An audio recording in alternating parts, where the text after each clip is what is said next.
अज्ञानतिमिरान्धस्य ज्ञानाञ्जनशलाकया चक्षुरुन्मिलितं येन तस्मै श्रीगुरवे नमः।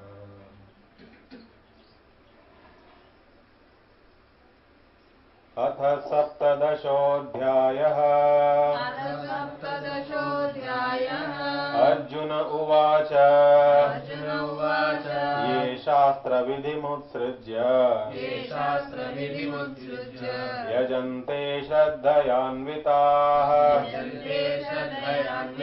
तेषां निष्ठा तु का कृष्ण सत्त्वमाहो रजस्तमः त्रिविधा भवति श्रद्धा देहिनां सा स्वभावजा सात्विकी राजसी चैव तामसी चेति तां शृणु सत्त्वानुरूपा सर्वस्य श्रद्धा भवति भारत श्रद्धामयोऽयं पुरुषः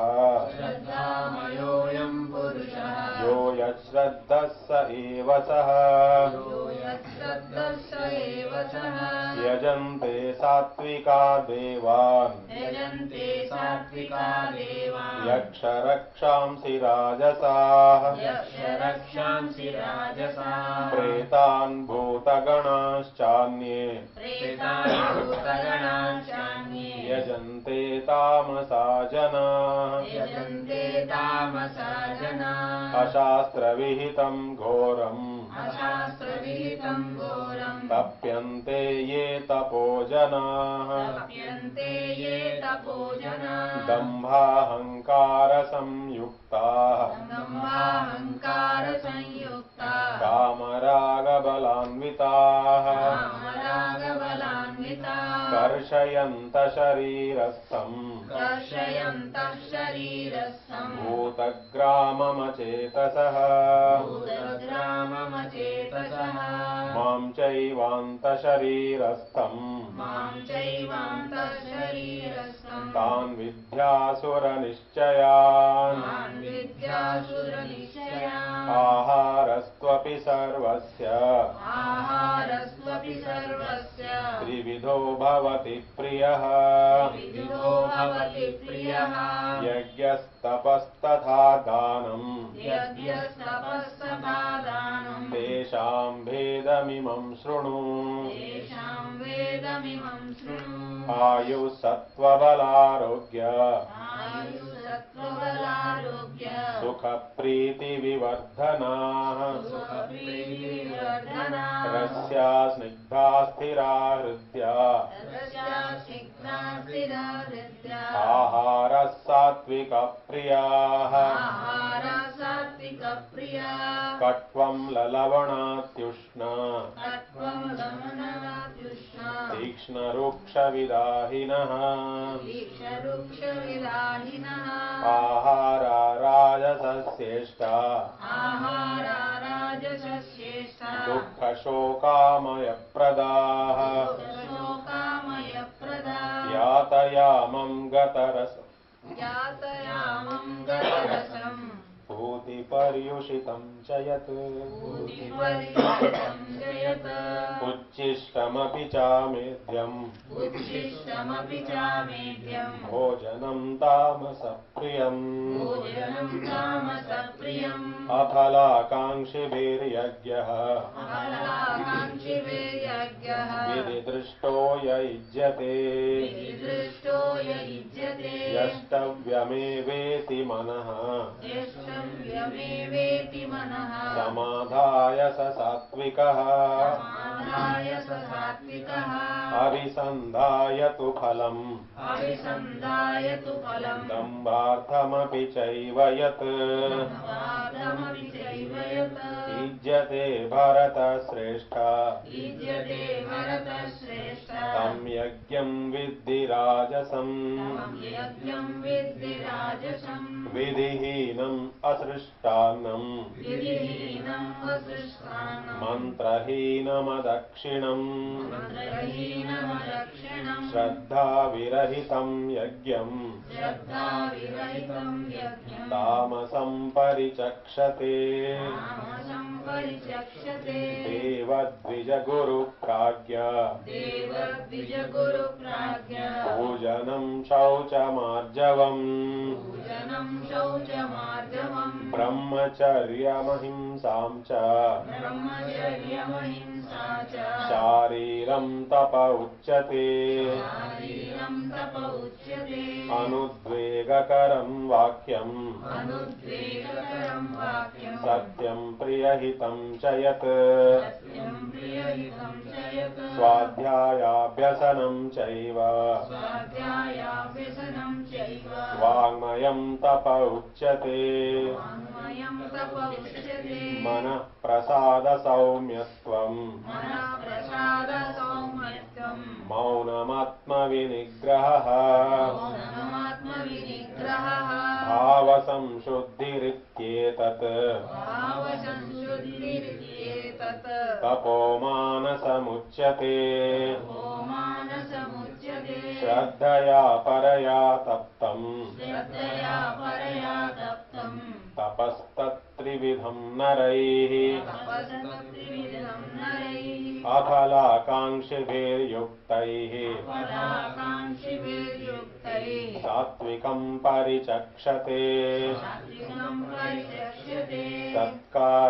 सत्कारमानपूजार्थं तपोदम्भेन चैव यत् क्रियते तदिह प्रोक्तम् राजसं चलमध्रुवम् मूढग्राहेणात्मनो यत् पीडया क्रियते तपः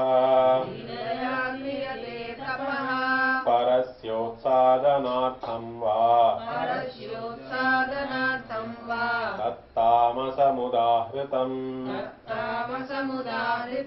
दातव्यमिति यद्दानम्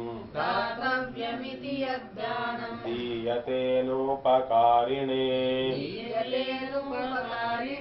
देशे काले च पात्रे च तद्दानं सात्विकं स्मृतम् यत्तु प्रत्युपकारार्थं फलमुद्दिश्य वा पुनः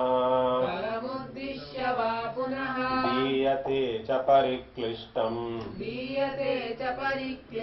तद्दानं राजसंस्मृतम् अदेशकाले यद्दानम् अपात्रेभ्यश्च दीयते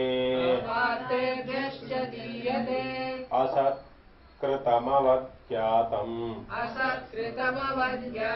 तत्तामसमुदाहृतम् ॐ तत्सदिति निर्देशो ब्रह्मणस्त्रिविधः स्मृतः ब्राह्मणास्तेन वेदाश्च यज्ञाश्च विहिता पुरा तस्मादोमित्युदाहृत्य यज्ञदानतपक्रियाः प्रवर्तन्ते विधानोक्ता सततं ब्रह्मवादिनाम् तदित्यनभिसन्धाय फलं यज्ञतपक्रिया दानक्रियाश्च विविधा क्रियन्ते मोक्षकाङ्क्षिभिः सद्भावे साधुभावे च तदित्येतत् प्रयुज्यते प्रशस्ते कर्मणि तथा सत्शब्दः पार्थयुज्यते तपसि दाने च यज्ञे तपसि दाने च इति सदिति चोच्यते सदिति चोच्यते कर्म चैव तदर्थीयम् कर्म चैव तदर्थीयम् सदित्येवाभिधीयते सदित्येवाभिधीयते अश्रद्धया हुतं दत्तम् अश्रद्धया हुतं दत्तम् तपस्तप्तं कृतं च यत् तपस्तप्तं कृतं च यत् असदित्युच्यते पार्थ असदित्युच्यते पार्थ न च तत्प्रेत्यनो इह न च तत्प्रेत्यनो इह ॐ तत्सदिति ॐ तत्सदिति श्रीमद्भगवद्गीतासु श्रीमद्भगवद्गीतासु उपनिषत्सु उपनिषत्सु ब्रह्मविद्यायां योगशास्त्रे श्रीकृष्णार्जुनसंवादे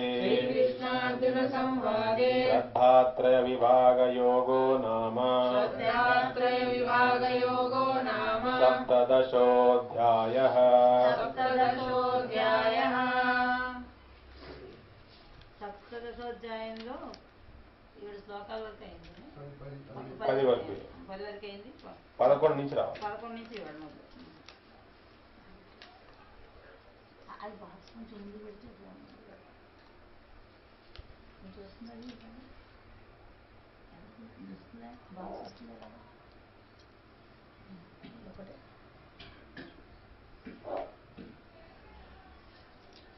ఈ అధ్యాయంలో ఫస్ట్ క్వశ్చన్ మనం తెలుసుకుంటే లాస్ట్ లో ఆన్సర్ ఎలా జస్టిఫై చేశారో మనకు అర్థం అవుతుంది. ఫస్ట్ లో క్వశ్చన్ ఉంది, అర్జునుడి ప్రశ్న ఉంది. ఏ శాస్త్ర విధిముత్సృజ్య యజంతే శ్రద్ధయాన్విత తేషాం నిష్ఠాతు కా కృష్ణ సత్వమాహో రజస్తమః.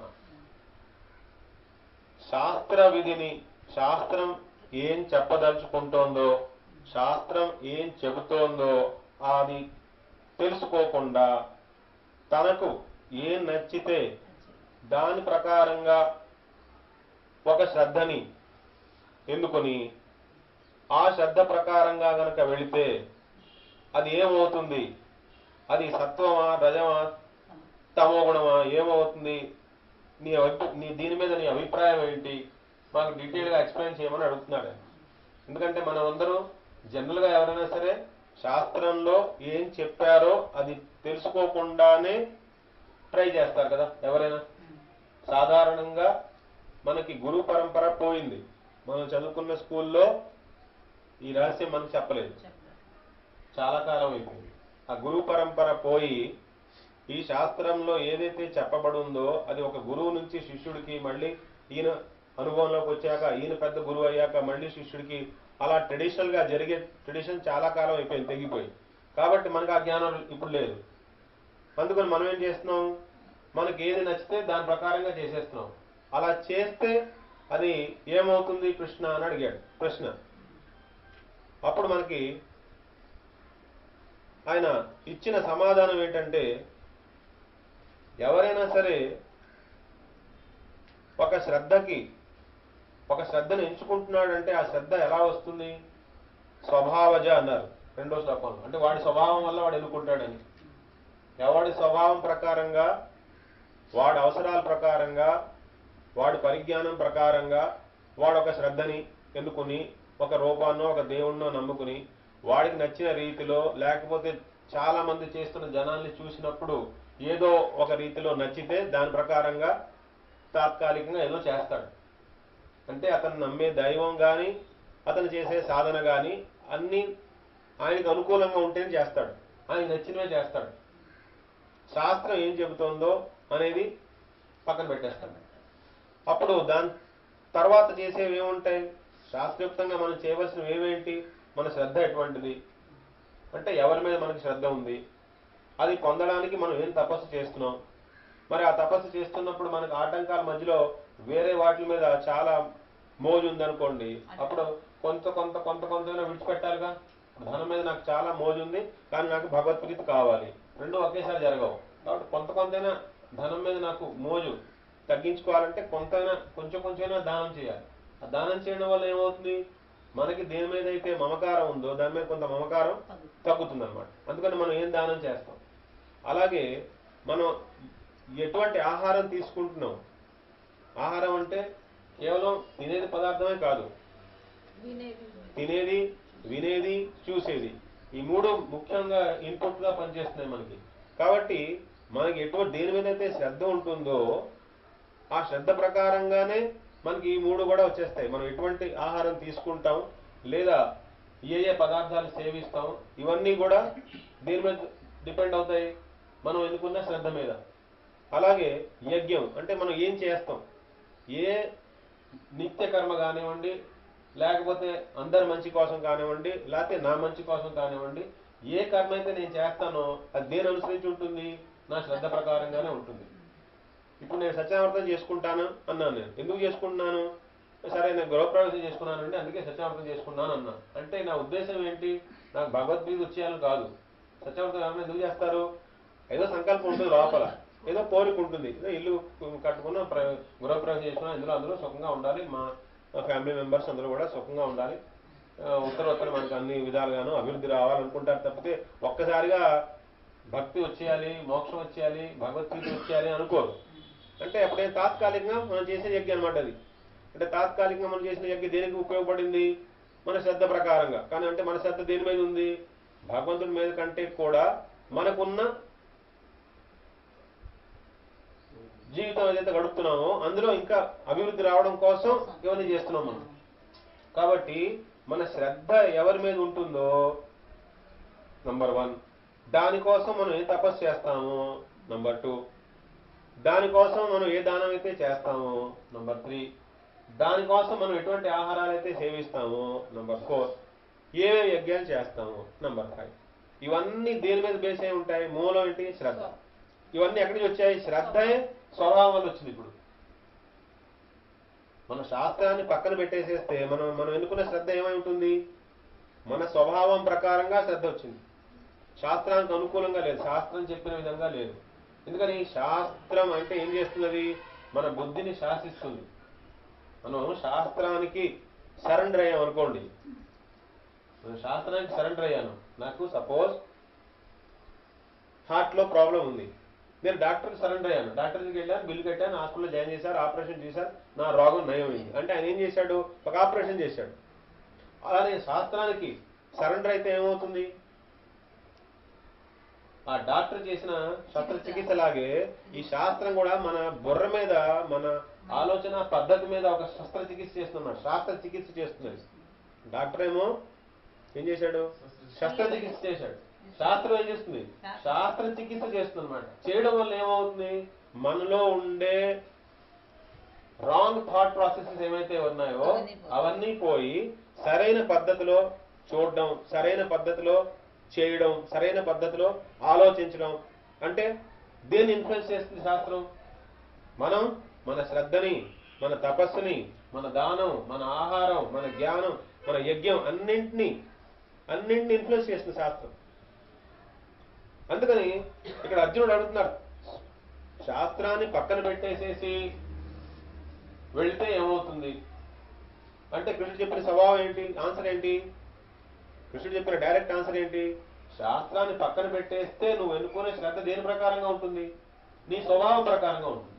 నీ స్వభావం అంటే ఏంటి, అనేక జన్మల్లోంచి నువ్వు ప్రయాణం చేసుకొస్తున్నావు కాబట్టి అనేక జన్మ ప్రయాణాల అంతరం నీ హృదయంలో ఏ సబ్ కాన్షియస్ మైండ్ అయితే ఉందో ఆ సబ్ కాన్షియస్ మైండ్ లో ఎటువంటి బీజాలు అయితే ఉన్నాయో దానికి అనుగుణంగా నువ్వు ఏదో శ్రద్ధ మొదలుపెడతావు. మొదలుపెట్టినప్పుడు ఏమవుతుంది, నీ సబ్ కాన్షియస్ మైండ్ నుంచి బయటకు వచ్చేవన్నీ సత్వరజతమ గుణాల్లో ఉన్నాయి కాబట్టి ఈ మూడు కూడా, ఈ నువ్వు చేసే ప్రతిదీ కూడా ఇంకా సత్వరజతమ గుణాలకే చెందుతాయి. దాని ప్రకారంగా నువ్వు కర్మ చేస్తూ ఉన్నప్పుడు నువ్వు కర్మచక్రం నుంచి ఇంకెప్పటికీ బయటికి రాలేవు. అదే అని చెప్పిన ఆన్సర్. కర్మచక్రం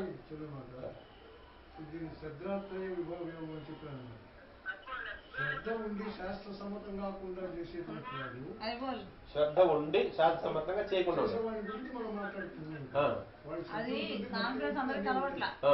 వాడు శాస్త్ర సమ్మతంగా చేయట్లేదు, శాస్త్రయుక్తంగా చేస్తున్నాడు. దాంట్లో 3 రకాల గుణాలు కలిగినటువంటి వాళ్ళు ఉంటారు. దాంట్లో తామసము, రాయసము, సాత్వికము ఉంటారు.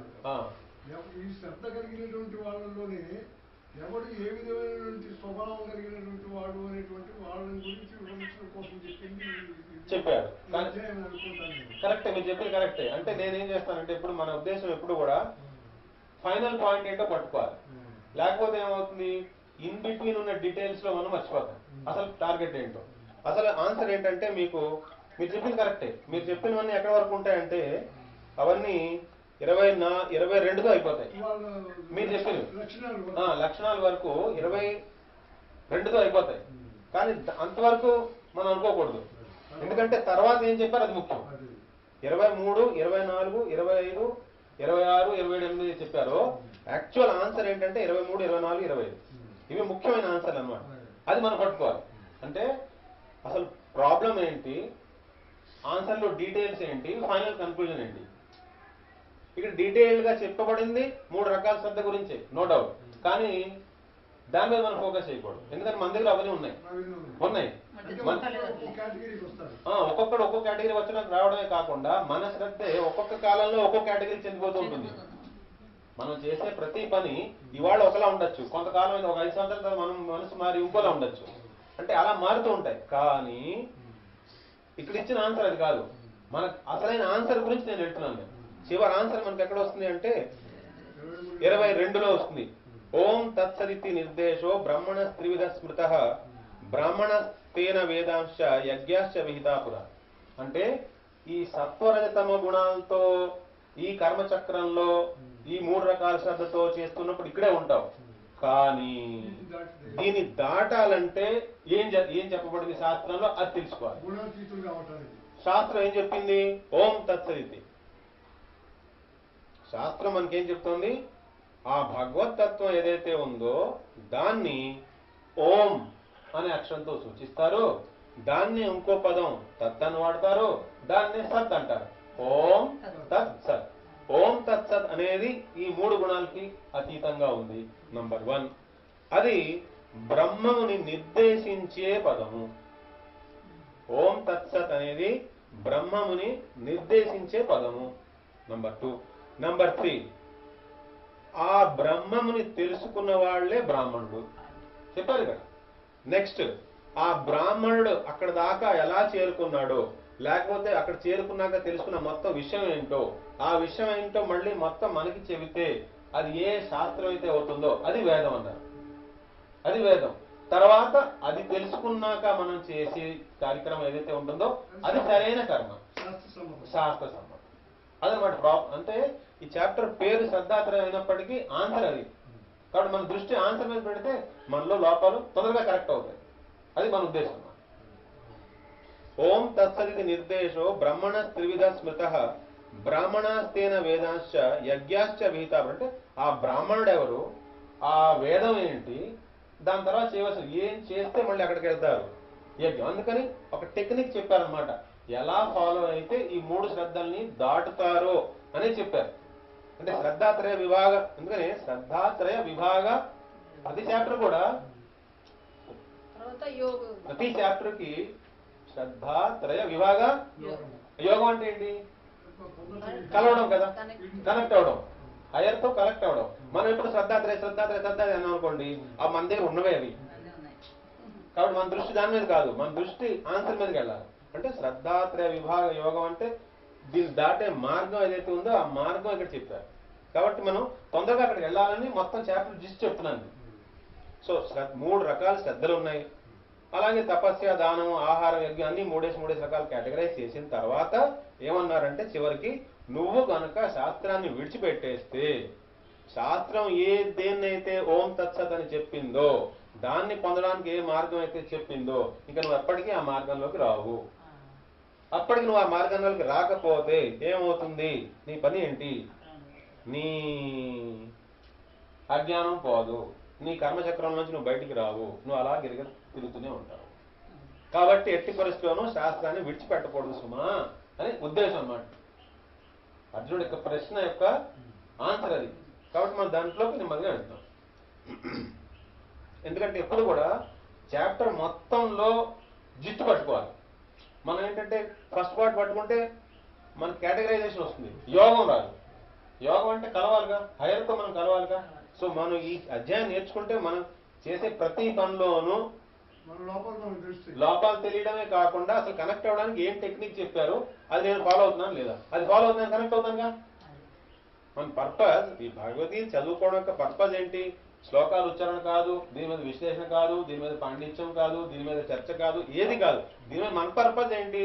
మన మనస్సు ఇటేమో ప్రపంచం ఉంది, అటేమో భగవంతుడు ఉన్నాడు. మన మనసు బై డిఫాల్ట్ అస్మాను ప్రపంచాన్ని పట్టుకున్నాం, ఏం చేస్తే భగవంతుడు పట్టుకుంటాం. అదే సార్. సో ఆ మార్గం ప్రతి చాప్టర్లోనూ మార్గం ఉంటుంది. ఒక సమస్య దాని సమాధానం, ఒక సమస్య ఒక సమాధానం ఉంటుంది. ఇప్పుడు అందుకని ఇక్కడ అర్జునుడి యొక్క ప్రశ్న యొక్క ఆన్సర్ ఏంటంటే 3 రకాలుగా శ్రద్ధ ఉన్నమాట వాస్తవమే. ఈ సత్వరజతమ గుణాలతో వెళ్తే ఇలా ఉంటుంది, కానీ దీన్ని దాటే మార్గం ఇది.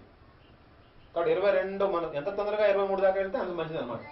ఎందుకంటే మీలోనే మనకు తెలిసినవి, మన దగ్గర ఉన్నవే, రోజు మనం చేసేవే చూసేవి.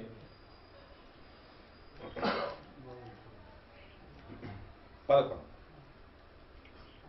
అఫలాకాంక్షిభిర్యజ్ఞః అఫలాకాంక్షిభిర్యజ్ఞః విదిదిష్టో యుజ్యతే విదిష్టో యుజ్యతే యష్టవ్యమేవేతి మనః యష్టవ్యమేవేతి మనః సమాధాయ స సాత్వికః. సమాధాయ స సాత్వికః. ఇక్కడ యజ్ఞం గురించి చెప్తున్నారు. ఎటువంటి యజ్ఞం? సాత్విక యజ్ఞం. అసలు యజ్ఞం అంటే ఏంటి? ఫస్ట్ పాయింట్, యజ్ఞం అంటే ఏంటి? యజ్ఞం అంటే సామూహిక మంచి కోసం ఎటువంటి మానసిక కల్మషం లేకుండా, స్వార్థం లేకుండా ఎవరికి వాళ్ళు కంట్రిబ్యూట్ చేయవలసింది చక్కగా కంట్రిబ్యూట్ చేయడం. ప్రతి వాళ్ళు, ఒక ఇంట్లో 5 మెంబర్స్ ఉన్నారంటే ప్రతి వాళ్ళు ఎవరెవరు ఏం పనులు చేయాలో ఆ పని కరెక్ట్గా చేస్తారంటే అదో యజ్ఞం. ఒక కంపెనీలో బాస్ దగ్గర నుంచి కింద లోయెస్ట్ వర్కర్ దాకా ఎవరెవరు ఏమేమి పనులు చేయాలో అందరూ వాళ్ళ పనులు సక్రమంగా చేస్తారంటే అదొక యజ్ఞం. ఇప్పుడు మనం ఇవన్నీ చదువుకున్నాం, అందరూ నేను కరెక్ట్గా చెప్పాలి, మీరు కరెక్ట్గా వినాలి, మనం అందరం మళ్ళీ దాన్ని ఆచరణలో పెట్టడానికి ట్రై చేస్తున్నామంటే ఇదొక యజ్ఞం, ఇదొక జ్ఞాన యజ్ఞం. ప్రతిదీ యజ్ఞమే. అయితే అందులో సరైన భావన ఉండాలి. అంటే ఏ దృక్పథంతో చేస్తున్నాం, అసలు మన మోటివ్ ఏంటి? ఒక పని చేస్తున్నాం అంటే ఆ పనిలో మన మోటివ్ ఏంటి? ఆ మోటివ్ కరెక్ట్గా ఉండాలి. యజ్ఞం అంటే స్వార్థం విడిచిపెట్టి మనం భగవంతుడితో కనెక్ట్ అవ్వాలంటే ఈ యజ్ఞం మనం చెయ్యకపోతే ఏం చేస్తాం? ఇంద్రియ సుఖాలకు లోనైపోతాం, లేదా అంతా నాకే కావాలని విగరస్గా ఫైట్ చేసేస్తాం. నాకు బోళ్ళ డబ్బు కావాలి అంటే నేను బిజినెస్ ఎదురు చేసేయాలి, నేను అగ్రికల్చర్ బిజినెస్ ఎదురు చేసేయాలి బాగా. నా మోటివ్ ఏంటంటే మొత్తం ధనం అంతా నాకు వచ్చేయాలి. అంటే ఏమైంది? అది యజ్ఞం కాదు, స్వార్థం అయిపోయింది. మొత్తం అంతా నా వైపు లాక్కునేది అయితే అది యజ్ఞం కాదు. యాక్చువల్ యజ్ఞం అనే పదం ఏంటంటే అప్పుడు అందుకే చెప్తారు ఈ యజ్ఞం 3 రకాలని. అంటే మనం చేసిన దాన్ని బట్టి 3 రకాలు చెప్పుకో. నువ్వు ఇలా చేసావా, ఇది ఈ రకమైన యజ్ఞ, ఇలా చేసావా ఇదిగో తామసిక యజ్ఞం, ఇది ఇలా చేసావా ఇది సత్వ యజ్ఞం, ఇలా చేసావా రాజసిక. కానీ నాకు కావాల్సింది ఇది కాదు, నాకు కావాల్సిన యజ్ఞం వేరు, శాస్త్రం చెప్పిన యజ్ఞం వేరు. శాస్త్రం చెప్పిన యజ్ఞం ఏంటంటే ప్రతి మనిషిలోనూ కోరికలు ఉంటాయి, ప్రతి మనిషికి అవసరాలు ఉంటాయి.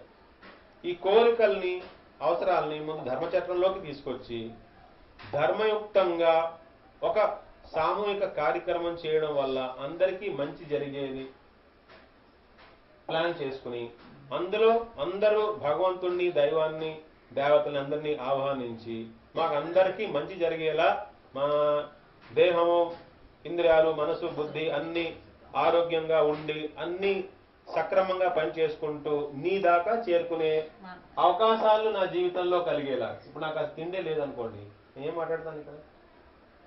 మనకు అసలు తినడానికి తిండి లేకపోతే మనం అన్నీ మాట్లాడుకుంటామా? ప్రతి వాళ్ళు ఫ్యామిలీ మెంబర్స్ అందరూ అసలు ఇవాళ భోజనం ఎలా అని ఆలోచిస్తారు, అవునా కదా?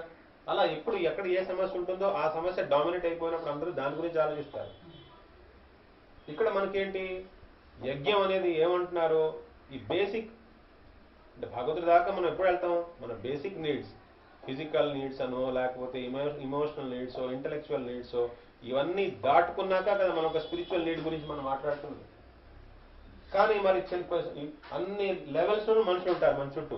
మనందరికీ అన్ని నీడ్స్ ఉంటాయి, అందరికీ సాటిస్ఫై అవ్వాలంటే సామూహికంగా, ఇండివిజువల్గా, వ్యక్తిగతంగా వ్యక్తులు చేసే పని వ్యక్తులు చేయాలి, సంఘం చేసే పని సంఘం చేయాలి, దేశం యొక్క పరిపాలన, దేశాన్ని పరిపాలించే వాళ్ళు పనిచేసే వాళ్ళు చేయాలి, దేవతలు చేసే పని దేవతలు చేయాలి. కేవలం ప్రధానమంత్రి బాగా పనిచేసేస్తే సరిపోతుందా? వర్షం పడద్దా? దేవతలు చేసే పని దేవతలు చేయాలి. ఇవన్నీ దేని వల్ల జరుగుతున్నాయి? ఎవరి ఆధ్వర్యంలో జరుగుతున్నాయి? భగవంతుడి ఆధ్వర్యంలో జరుగుతున్నాయి. కాబట్టి మనం అందరం ప్రతి ఒక్కళ్ళు ఆ భగవంతుడితో కనెక్ట్ అయి ఉండాలి. కాబట్టి ఎవరెవరైతే ఆ భగవంతుడితో కనెక్ట్ అయి ఉండి తన కర్మని సక్రమంగా చేసుకుంటూ కర్మ ఫలితాన్ని విడిచిపెడుతూ సామూహికంగా మంచి జరిగే కార్యక్రమాల్లో అందరికీ మంచి జరిగితే నాకు కూడా మంచి జరుగుతుంది కదా అనే భావనలోకి వెళ్ళిపోతే అది యజ్ఞం అన్నారు. అందరికీ మంచి చేయాలి అనుకున్నాను. ఇప్పుడు నేను ఇక్కడ భగవద్గీత చెప్తున్నాను, మీ అందరికీ ఒక్కొక్కరికి చెప్పాలనుకోవట్లేదుగా. నేను చెప్తున్నాను, అందరికీ చెప్తున్నాను, చెప్పడం నాకు కూడా వస్తుంది. అంటే ఏమైంది, నేను ప్రత్యేకంగా ఏమి ఆశించి చెప్పట్లేదు, లేదా నాకేదో రావాలని చెప్పట్లేదు. అలా ఇండివిజువల్ గా వీళ్ళకి చెప్పాలి వీళ్ళు చెప్పాలని చెప్పట్లేదు. ఇదో ఒక యజ్ఞం అయిపోయింది. అలా ప్రతి కర్మను జీవితంలో మనం చేసే ప్రతి కర్మని అలా తీసుకురమ్మంటున్నారు. అలా కనుక తీసుకురాగలిగితే అప్పుడు ఏమవుతుంది, మనం చేసే యజ్ఞం సాత్వికం కూడా కాదు, నిర్గుణ అయిపోతుంది. భగవంతుడికి కావాల్సింది ఏంటి? ప్రతిదీ నిర్గుణ. ఆహారం నిర్గుణ, ఎందుకంటే ఆయన త్రిగుణాతీతుడు కదా. ఆయన కోరుకునేది ఏంటి మన దగ్గర నుంచి? నిర్గుణ శ్రద్ధ, నిర్గుణ యజ్ఞం, నిర్గుణ ఆహారం, నిర్గుణ తపస్య, నిర్గుణ శ్రద్ధ. అంటే త్రిగుణాలని దాటింది ఆయన కావాల్సినది. మన దగ్గర ఉన్నది ఏంటి, ఆయన కావాల్సింది ఏంటి, మన దగ్గర ఉన్నది ఏంటి, ఆయన కావాల్సింది ఏంటి, ఇది మనకు క్లియర్ గా తెలుస్తూ ఉంటే ఒక్కసారిగా కాకపోయినా నెమ్మదిగా మనలో మార్పు వచ్చి ఆయనకు కావాల్సిన విధంగా మనం వర్క్ చేయడం మొదలుపెడతాం. సాత్వికాన్ని దాటిపోవాలి. అది దాని విశుద్ధ సత్వ అంటారు. సాత్వికాన్ని దాటిపోయిందే విశుద్ధ సత్వ అంటారు, లేదా నిర్గుణ అంటారు. ఆయనకు కావాల్సినది. ఎందుకంటే సాత్వికంగా చేసేవాడు కూడా ఒక సూక్ష్మమైన అహంకారం ఉంటుంది లోపల. దానికి చాలాసార్లు మనం ఉదాహరణ చెప్పుకున్నాం. సాత్విక, రాజసిక, తామసిక లక్షణాలు చెప్పడం కోసం 3 క్యారెక్టర్లు ఉన్నారు. విభీషణుడు, రావణాసురుడు, కుంభకర్ణుడు. రావణాసురుడేమో రజోగుణం, కుంభకర్ణుడేమో తమోగుణం, విభీషణుడేమో సత్వగుణం. అయితే ఈ సత్వగుణం మనలో కూడా ఉంటుంది, సత్వగుణం. కానీ వెనకాల రజోగుణం తమోగుణం కూడా లాగుతూ ఉంటాయి మనల్ని, ఆ రావణాసురుడును ఆ కుంభకర్ణుడు లాగినట్టుగా. కాబట్టి మనకు కూడా కోరికలు లేకపోతే తినేసి పడుకోవడం ఇది కూడా అలవాటు అయిపోతాయి మనకి. కానీ ఈ పైన ఉన్న సత్వగుణం ఏమవ్వాలి? ఈ సత్వగుణం విశుద్ధ సత్వలో ఉన్న ఆంజనేయ స్వామితో కలిస్తే, ఈ ఆంజనేయ స్వామి ఎప్పుడు భగవంతుడు శ్రీరామచంద్రుడితో కలిసి ఉంటే అప్పుడు ఈ విభీషణుడు వెళ్ళి రామచంద్రుడితో కలవడం అంటే అవకాశం ఉంటుంది. అలా మన సత్వలో ఉన్నంతసేపు మనకి ప్రాబ్లం సాల్వ్ అవ్వలేదు. సత్వ కూడా ఒక కేటగిరీనే. సత్వలో ఉన్నది విశుద్ధ సత్వలోకి వెళ్ళాలి, అది శాస్త్రం చెప్పింది. అలా చేసినప్పుడే మన అప్లిఫ్ట్మెంట్ జరుగుతుంది, అది యోగంలోకి మారుతుంది. లేకపోతే ఇప్పుడు మనం చేసేది కేవలం కర్మ ఫలితం, యోగం కాదు. యోగం అవ్వాలంటే ఆయనతో కనెక్ట్ అవ్వాలి. సో యజ్ఞం, మనం చేసే యజ్ఞం అలాగనుకుంటే భగవంతుని దృష్టిలో పెట్టుకుని చేస్తే అది నిర్గుణ యజ్ఞం, అది కావాల్సింది. కానీ మనం ఎలా చేస్తున్నామో దాన్ని ఇప్పుడు 3 కేటగిరీలు చెప్తున్నారు. సత్వ యజ్ఞం, సాత్విక యజ్ఞం అంటున్నారు. అఫలాకాంక్షి, ఫలాన్ని కోరుకోవట్లేదు, నంబర్ 1. నంబర్ 2, విధిదిష్టో యష్టవ్యమే వేతి. 3 మాటలు చెప్పారు. అఫలాకాంక్షి, ఫలాన్ని కోరుకోవట్లేదు, నంబర్ 1. నంబర్ 2, ఇలా చేయాలి, ఇలా చేయడం ధర్మం అంతే. తర్వాత శాస్త్రంలో చెప్పబడింది కాబట్టి చేస్తున్నాను, ఇలా చేయాలి కాబట్టి చేస్తున్నాను, ఫలాన్ని ఏమీ ఆశించకుండా చేస్తున్నాను. అప్పుడు ఆ యజ్ఞం ఏమవుతుంది? సాత్విక యజ్ఞం. అంటే ఏమేమి వదిలేశాడు? ఫలాన్ని వదిలేశాడు, ఇలా చేయాలి కాబట్టి చేస్తున్నాను అన్నాడు, శాస్త్రంలో చెప్పబడింది కాబట్టి చేస్తున్నాడు. ఒక్కటి వదలలేదు, నేను చేస్తున్నాను అనేది వదలలేదు. ఇంకా కొంచెం కర్తవ్యభావం ఉన్నాయి, అది కూడా వదిలేదు. అది కూడా వదిలేస్తే అది నిర్గుణం అవుతుంది. ఫలితాన్ని వదిలాడు, భోక్తృత్వ భావాన్ని వదిలాడు, కర్తృత్వ భావాన్ని ఇంకా వదలలేదు. కాబట్టి వాడికి ఎప్పుడు టెన్షన్ ఉంటుంది, ఇంకా లోపల టెన్షన్ ఉంటుంది. అయ్యో ఏమవుతుంది అవుతుందా, సరిగ్గా అవుతుంది, నేను చేస్తున్నా లేదా, ఆ టెన్షన్ ఉంటుంది లోపల. అదే నిర్గుణం అన్నవాడు భగవంతుని స్మరించుకుంటూ చేసుకుంటూ ఉంటాడు. అంటే ఈజినెస్తో చేస్తాడు, ఆనందంగా చేస్తాడు, టెన్షన్తో చేయడు. అది తేడా. సత్వగుణం ఉన్నవాడు టెన్షన్తో చేస్తాడు, భగవంతుడు ప్రేమించేవాడు ఆనందంగా చేస్తాడు. అంత తేడా. ఎందుకని సత్వగుణం ఉన్నవాడు ఇంకా ఇక్కడ వీటి మీదే ఉంది వాడి దృష్టి. నేను చేస్తున్నాను సరిగ్గా వస్తుందో లేదు అవుతుందో లేదు అనే టెన్షన్ ఉంటుంది.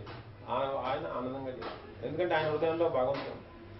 కొంచెం చిన్న మార్జిన్ గ్యాప్, కొంచెం స్లైట్ గ్యాప్. అందుకని సత్వగుణం ఉన్నవాడు తొందరగా వెళ్ళగలరు. అదే రజగుణంలో ఉన్నవాడు చాలా కష్టం. తమగుణంలో అసలు సమస్య లేదు, వెళ్ళలేదు, ఆ స్థితి దాకా వెళ్ళలేదు. అఫలాకాంక్షిభిర్యజ్ఞః విదిదిష్టో యుజ్యతే యష్టవ్యమేవేతి మనః సమాధాయ స సాత్వికః అభిసంధాయతు ఫలం దంభార్థమపి చైవ యత్ యుజ్యతే భరత శ్రేష్ఠ తం యజ్ఞం విద్ధి రాజసం. ఈ రాజసం యజ్ఞం 2 లక్షణాలు చెప్పారు.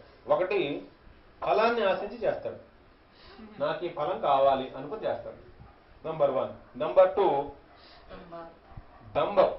దంభం కోసం చేస్తాడు. దంభం అంటే తన గొప్పతనం ఏదో చూపెట్టాలి జనాలకి, నేను ఎంత ధార్మికుడినో, లేకపోతే నేనెంత గొప్పవాడినో చూసారా అనే భావన ఉంటుంది లోపల, చూపెట్టుకోవాలి, ఎగ్జిబిట్ అన్నమాట. తన పాండిత్యాన్నో లేకపోతే తన భక్తినో ఏదో చూపెట్టుకోవాలనుకుంటున్నాడు, ఆడంబరం చూపెట్టాలి. నిజంగా అంత లేదు, దంభం అంటే నిజంగా అంత లేదు. అంత ఉంటే పోనీ కనీసం అదొక అర్థం, అంత లేకుండానే ఉందనుకుంటాడు. రావణాసుడు అనుకుంటాడు నాకు చాలా భక్తి ఉందనుకుని, లేదు. అలాంటి అంటే 2 పాయింట్లు అనమాట. మనం ఏదైనా యజ్ఞం చేస్తున్నాం, కోరిక మనలో దూరి చేస్తే, ఆ ఫలాన్ని మనం ఆశించి చేస్తే అది రాజసికం. లేదా ఎవరికో నా గొప్పతనాన్ని చూపెట్టడానికి చేస్తే అది కూడా రాజసికం. అంటే ఇవన్నీ ఏంటి, ఒక అద్దంలో పనిచేస్తాయి అనమాట. ఈ పని చేస్తున్నప్పుడు మనం ఏదైనా బయటకు వెళ్తున్నామంటే అద్దంలో మొఖం చూసుకుని వెళ్తాం, తిలకం కరెక్ట్గా పెట్టుకున్నామా, తలకే దూకున్నామా లేదు చూస్తాం. అసలు ఈ చాప్టర్ అలా స్క్రీన్ మీద పడింది అనుకోండి, మన మైండ్ స్క్రీన్ మీద, అసలు మన అసలైన ముఖం కనపడుతుంది. మన ముఖం సాత్వికంగా ఉందా, రాజసికంగా ఉందా, తామసికంగా ఉందా క్లియర్ గా తెలుస్తుంది. మన మోటివ్ తెలిస్తే మనం ఏంటో మనకి తెలుస్తుంది. జనాలు తెలిస్తే తెలియకపోయినా ముందు మనకి తెలుస్తుంది కదా, మనకి మన మీద ఒక క్లారిటీ ఉండాలి. అందుకని సో రాజసిక యజ్ఞం అంటే 2 లక్షణాలు ముఖ్యం. ఒకటి, ఫలాన్ని మన వైపు లాక్కుంటున్నాం, నాకు ఫలం కావాలి. రెండోది దంభార్థం, ఆడంబరం, అందరికీ చూపించుకోవాలన్నమాట. నాకెంత ఆధ్యాత్మికత ఉందో, నేనెంతో స్పిరిచువల్ని, నేనెంతో నిష్ట ఉంది, ఇవన్నీ చూపెట్టుకోవాలి.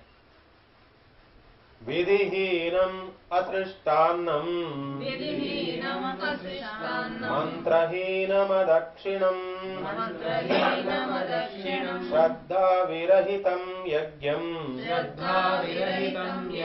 తామసం పరిచక్షతే. శ్రద్ధ లేదు, ఒక యజ్ఞం చేస్తున్నాం కానీ శ్రద్ధ లేదు, విధి విధానాలు ఏమి అనుసరించట్లేదు. కనీసం 10 మంది పిలిచి చక్కగా భోజనాలైనా పెట్టామా, అన్నదానం లేదు. ఆ చదివిన మంత్రాలైనా సరిగ్గా చదివామా, ఉచ్చారణ లేదు, అర్థం తెలియదు, అంతా గందరగోళం, మంత్రహీనం. పోనీ ఆ వచ్చిన బ్రాహ్మణికైనా తృప్తిగా దక్షిణైనా ఇచ్చామా, అది లేదు. అటువంటి దాన్ని ఏమంటారు, తామస యజ్ఞం అంటారు. విధిహీనం అసృష్టాన్నం మంత్రహీనం అదక్షిణం శ్రద్ధావిరహితం యజ్ఞం తామసం పరిచక్షం. అలాంటి యజ్ఞాన్ని తామస యజ్ఞము అంటారు. అంటే మరీ అంత కింద జారిపోవట్లేదు మనం, నాకు తెలిసి కొంతగా. అంటే నాకు తెలిసి మనం మా అయితే రాజసింగంలో ఉంటాం, లేకపోతే అప్పుడప్పుడు ఎప్పుడైనా తామస సత్వంలోకి వస్తాం. మన మధ్యలో ఎక్కువ ఉంటాము, రాజసికానికి మధ్యలో ఉంటాం, సాత్వికానికి రాజసికానికి మధ్యలో ఉంటాము మనం జనరల్ గా. మరీ తామసంగా అడిగి వెళ్తాం మనం, వెళ్ళం కదా. రాక్షసులు అయితే వెళ్తారు కుంభకర్ణుడు. దేవద్విజ గురు ప్రాజ్ఞ పూజనం శౌచమార్జవం బ్రహ్మచర్యమహింసాం చ శారీరం తప ఉచ్యతే అనుద్వేగకరం వాక్యం సత్యం ప్రియహితం చ యత్ స్వాధ్యాయాభ్యసనం చైవ వాంగ్మయం తప ఉచ్యతే మనః ప్రసాద సౌమ్యత్వం మౌనమాత్మ వినిగ్రహః భావ సంశుద్ధిరిత్యేతత్ తపో మానసముచ్యతే శ్రద్ధయా పరయా తప్తం తపస్తత్త్రివిధం నరైః అఫలాకాంక్షిభిర్యుక్తైః సాత్వికం పరిచక్షతే 14, 15, 16, 17 కలిపి సాత్విక తపస్సు. సాత్విక తపస్సు ఎలా ఉంటుందో చెప్తారు. ఆ తపస్సుని 3 భాగాలుగా డివైడ్ చేశారు. మళ్ళీ సాత్విక తపస్సుని అంటే ఫిజికల్ లెవెల్లో ఎలాగా, అలాగే స్పీచ్ లెవెల్లో, వెర్బల్ లెవెల్లో ఎలాగా, మెంటల్ లెవెల్లో ఎలాగా. అంటే శారీరక తపస్సు, వాంగ్మయ తపస్సు, మానసిక తపస్సు. శారీరక, వాచిక, మానసిక. మన మనసా వాచా కర్మణ అంటామే, అలా ఆ మనసా వాచా కర్మణ మనం ఏం చేస్తున్నాం. ఫస్ట్ది 14 శారీరక తపస్సు అనమాట. దేవ ద్విజ గురు ప్రాజ్ఞ పూజనం. దేవతలకి అంటే భగవంతుడికి, ద్విజుడు బ్రాహ్మణుడికి, గురువుకి, ప్రాజ్ఞుడు అంటే విద్య ఎవరికైతే జ్ఞానం ఉందో వాళ్ళని పూజించడం. పూజించడం అంటే వాళ్ళు వస్తే లేచి నిలబడడం, నమస్కారం, గౌరవించడం, లేకపోతే మనకేమైనా సందేహాలు ఉంటే వాళ్ళ దగ్గర నుంచి అది తెలుసుకోవడం. ఎవరి దగ్గర అయితే జ్ఞానం ఉందో వాళ్ళ దగ్గర మనం జ్ఞానం తీసుకోవాలంటే కదా. మన బ్యాటరీ సెల్ డిశ్చార్జ్ అయిపోయింది, ఆ డిశ్చార్జ్ అయిపోయింది గోడకి ఇలా పెడితే ఛార్జ్ అవుతుందా? ఎక్కడైతే ఆ సాకెట్ ఉందో ఆ సాకెట్ లో పెడితే ఛార్జ్ అవుతుంది. అంతే. ఎవరి దగ్గర సోర్స్ ఉందో ఆ సోర్స్ నుంచి మనం లాక్కోవడమే. మన దగ్గర ఎవరు సోర్స్ లేకపోతే ఒక మంచి గ్రంథం తీసి చదువుకోవడమే. గ్రంథమే సోర్స్. దేవ ద్విజ గురు ప్రాజ్ఞ వీళ్ళందరినీ పూజించడం. శౌచం. శౌచం దేహాన్ని శుభ్రంగా ఉంచుకోవడం. శౌచం. ఆర్జవం స్ట్రైట్ ఫార్వర్డ్, సింపుల్ గా ఉండడం, మరి ఆడంబరాలకి పోకుండా సింపుల్ గా ఉండడం. బ్రహ్మచర్యం. బ్రహ్మచర్యం అంటే ఆ బ్రహ్మతత్వం ఏదైతే, బ్రహ్మచర్యం అంటే మనం పెళ్ళి అవ్వలేదు అనుకుని ఉంటాం, అది కాదు. బ్రహ్మచర్యం అంటే పెళ్ళయిందా పెళ్ళి అవ్వలేదు దానికి సంబంధం లేదు. బ్రహ్మచర్యం అంటే ఆ బ్రహ్మతత్వం ఏదైతే ఉందో, సత్య వస్తువు ఏదైతే ఉందో, భగవత్ తత్వం ఏదైతే ఉందో దానికి ఎల్లప్పుడూ అన్వేషణ జరుగుతూ ఉంటే అతను బ్రహ్మచారి. ఎవరైతే ఎల్లప్పుడూ భగవదాన్వేషణ చేసుకుంటున్నాడో అతను బ్రహ్మచారి. అహింస. అహింస అంటే ఇతరుల్ని హింసించకుండా, బాధ పెట్టకుండా. ఇలాంటివన్నీ మనం ఎప్పుడు కేర్ తీసుకుంటున్నాం అనుకోండి మన ఫిజికల్ లెవెల్లో, దాన్ని శారీరక తపస్సు అంటారు. సేమే ఉండాలి. పెద్దల్ని గౌరవించడం, గురువుని గౌరవించడం, భగవంతుని పూజించడం.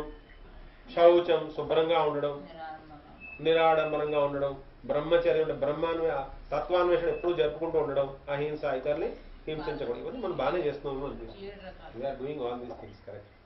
పెద్ద పొరపాటు లేదు. కానీ కొంచెం మాత్రం ఇక్కడ దేవ ద్విజ గురు ప్రాజ్ఞ పూజనం అంటే మనం ఏమనుకుంటున్నామంటే వాళ్ళు వస్తే కేవలం నమస్కారం పెట్టేస్తే అయిపోదు. వాళ్ళు వచ్చి నమస్కారం పెట్టేసేస్తే మన పని అయిపోలేదు. యాక్చువల్గా పూజనం అంటే మనకి వాళ్ళకి మెంటల్ కాంటాక్ట్ ఉండాలి. ఎందుకంటే మన జ్ఞానం పరిపక్వంగా లేదు, వాళ్ళ జ్ఞానం ఏమో పరిపక్వంగా ఉంది. కాబట్టి మనం ఎప్పుడు వాళ్ళని ఏదో ప్రశ్నించో వాళ్ళ దగ్గర ఏదో తీసుకునో జ్ఞానం తీసుకుంటూ ఉండాలి. తీసుకుంటూ వాళ్ళ ఆచరణని మనం ఆచరణగా మార్చుకుంటూ వాళ్ళని ఫాలో, అంటే వాళ్ళని ఎవరైతే ఫాలో అవ్వాలో వాళ్ళని ఫాలో అవుతూ ఉంటే భలేవరే. మీరు ప్రశ్న అయిపోతారా? ప్రశాంత్ హ్యాపీగా ఎన్ని ప్రశ్నలు వస్తాయి భలేవరే. ప్రశ్న మీ ప్రశ్న సమాధానం చెప్పగలిగితే నాకు పర్లేదు, బాగానే చెప్పాను. లేదనుకోండి, ఒకవేళ నాకు రాలేదనుకోండి నేను ఆలోచిస్తాను దీనికి ఇంకైనా బెటర్ ఆన్సర్ ఉంటుంది అంటే, నాకు రాలేదనుకోండి ఆయన దగ్గర పడేస్తాను. అది 2 రోజులకో 3 రోజులకో లైట్ వెలుగుతుంది మళ్ళీ. కాబట్టి టెన్షన్ ఏం పడద్దు, ఫ్రీగా అడగండి, ఏం కాదు. అవునా కదా? అన్ని మనకి ఎందుకంటే చాలా గూఢమైన తత్వం కదా, ఒకసారిగా మనకి రాకపోయినా ఏం నష్టం లేదు. నెమ్మదిగా అడుగుతాం. ఏదైనా అడుగుతాం కదా, వదిలిపెట్టం కదా. అది అడగాలి. గురువు గారు దొరికినాక ఉపయోగించుకోవాలి. అడగాలి, అడగకపోతే ఎలా? ఇప్పుడు మాకన్నా జ్ఞానం ఉన్న వాళ్ళ దగ్గర మేము ఏదైనా తీసుకోవాలి, ఎప్పుడు మనం ఇప్పుడు శాస్త్ర జ్ఞానాన్ని మనం సంపాదించాలి. అది అడిగితేనే వస్తుంది. వస్తుంది. అదే లేకపోతే అదే చెప్పేది, అడగకపోతే ఆయన చాలా గొప్పవాడిని, నమస్కారం నమస్కారం నమస్కారం నమస్కారం పెట్టేసుకున్నాం, అయిపోయింది. మన బుర్రలాగే ఉంది కదా, మనకి కాంటాక్ట్ లేదు, కమ్యూనికేషన్ లేదు కాబట్టి దాని తర్వాత ఇంకా మనలో ఆచరణలో మార్పు వచ్చే ప్రసక్తి లేదు. పరిప్రశ్నేనా అన్నాడు. పరిప్రశ్న ఇందులో ఉంది, భగవద్గీతలో 4 అధ్యాయాలు ఉంది. తద్విద్ది ప్రణిపాతేన పరిప్రశ్నేన సేవయా. వాళ్ళు ప్రణిపాత అంటే నమస్కారం పెట్టాలి, నమస్కారం పెట్టి సరిపోదు, పరిప్రశ్న, ఓ మంచిగా పద్ధతిగా ప్రశ్న చేయాలి. ఆ ప్రశ్న వేయడంలో పద్ధతి ఉంటుంది. ప్రశ్న వేయడంలో మనకు తెలిసిపోతుంది అనమాట, అసలు ఎలా ప్రశ్న వేస్తున్నారు, వాళ్ళ నాలెడ్జ్ ఎలా ఉందో, వాళ్ళ భావన ఏంటో కూడా మనకు తెలుస్తుంది. అలా అందుకని మనం ఎప్పుడు కూడా జ్ఞానాన్ని సంపాదించుకోవాలి అనే ఉద్దేశంలో కనుక మనం నిజంగా ప్రశ్న అడిగితే మనకి ఏం ఆప్షన్స్ ఉంటాయి? 2 ఆప్షన్స్ ఉంటాయి. అయితే డైరెక్ట్ గా ఆన్సర్ వస్తుంది, లేకపోతే ఆన్సర్ రాదు, లేదా తెలిసిపోతుంది వీడి దగ్గర ఆన్సర్ లేదని, అప్పుడు వదిలేసేవాడు. ఏం తప్పే లేదు. ఎక్కడైతే మనకు ఆన్సర్ కావాలి కదా, సో ఎప్పటి వరకు అయితే మనకు ఆన్సర్ రాదో ఆ క్వశ్చన్ మన మైండ్ లో పెట్టుకుంటే ఆ క్వశ్చన్ మన యాక్టివ్ గా ఉంచుతుంది, అలర్ట్ గా ఉంచుతుంది. అలా క్వశ్చన్ ఉన్న మైండ్ ఎప్పుడు మైండ్కి వయసు లేదుగా. అందుకనే బ్రహ్మచర్యం అన్నాను. ఎవరైతే తత్వాన్వేషణ చేస్తూ ఉన్నారో వాళ్ళ బ్రహ్మచర్యం. పెళ్ళయిందా, పెళ్ళి అవ్వలేదా, మనవలు ఉన్నారా, మనవరాలు ఉన్నారా, సంబంధం లేదు. తత్వాన్వేషణ చేస్తున్నారంటే mind is young. As long as you are learning, your mind is young. The day you stop learning, you become old. అవునా కదా?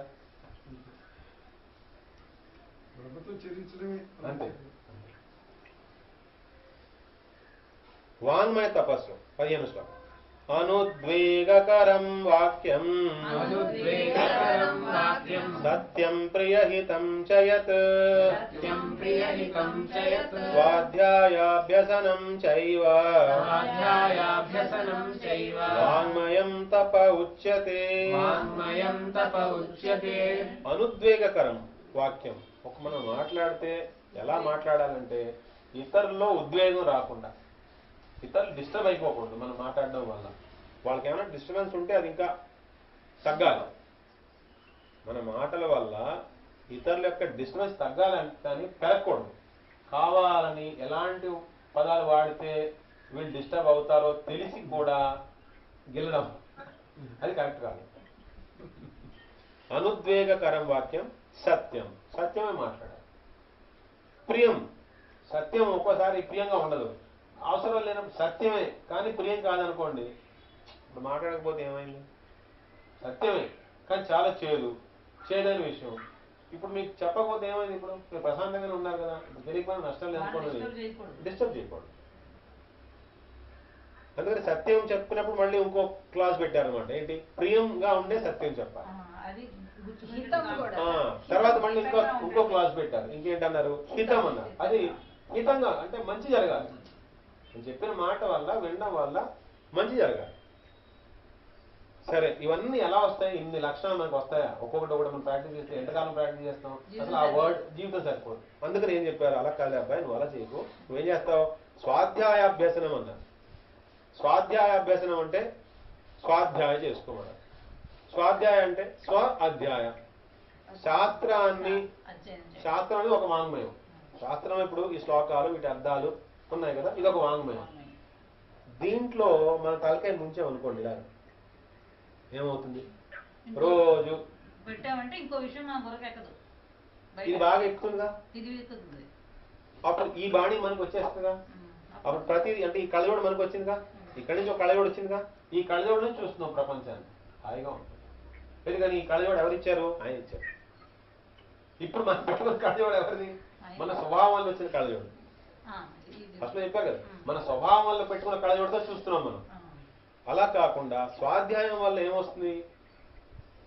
ఆయన ఇచ్చిన వాంగ్మయంలో మనం వాంగ్మయాన్ని కలిపితే, ఆయనది మనం అబ్జర్వ్ చేసుకుంటే, ఆయన దృక్పథంలోంచి, ఆయన దృష్టిలోంచి మనం చూస్తాం. ఆయన దృష్టిలోంచి ఎప్పుడైతే మనం చూస్తామో ఆయన మనం ప్రేమిస్తాడుగా, ఆబ్వియస్లీ. అందుకని ఆయన నామాన్ని లీలల్ని వాటిల్ని మనం స్మరించుకుంటూ ఉంటే స్మరించుకుంటున్నాం. నామాన్ని లీల స్మరించుకునే ముందు కదా ఈ కార్యక్రమం అంతా. భగవద్గీత అనేది ఎవరికి? అర్జునుడికి. గోపికలు కాదుగా. రెండే రెండు. కృష్ణుడు చేసిన లీలల్లో మహా అద్భుతమైన లీలలు రెండే రెండు. ఒకటి రాసలీల, ఒకటి మహాభారత యుద్ధం. ఈ రెండే రెండు లీలలు. ఈ రెండు లీలలు మనలోనే జరుగుతున్నాయి. మనం ఇక్కడ మధ్యలో ఉన్నాం. ఇటేమో మనకి మహాభారత యుద్ధంలో ఉంది మన జీవితం, ఇటేమో రాసలేదు. మనమేమో తటస్థ లక్షణం, మనం మధ్యలో ఉన్నాం. మనం ఈ వాంగ్మయాన్ని బాగా అబ్జర్వ్ చేసుకుంటే ఇది కట్ అవుతుంది మనలో.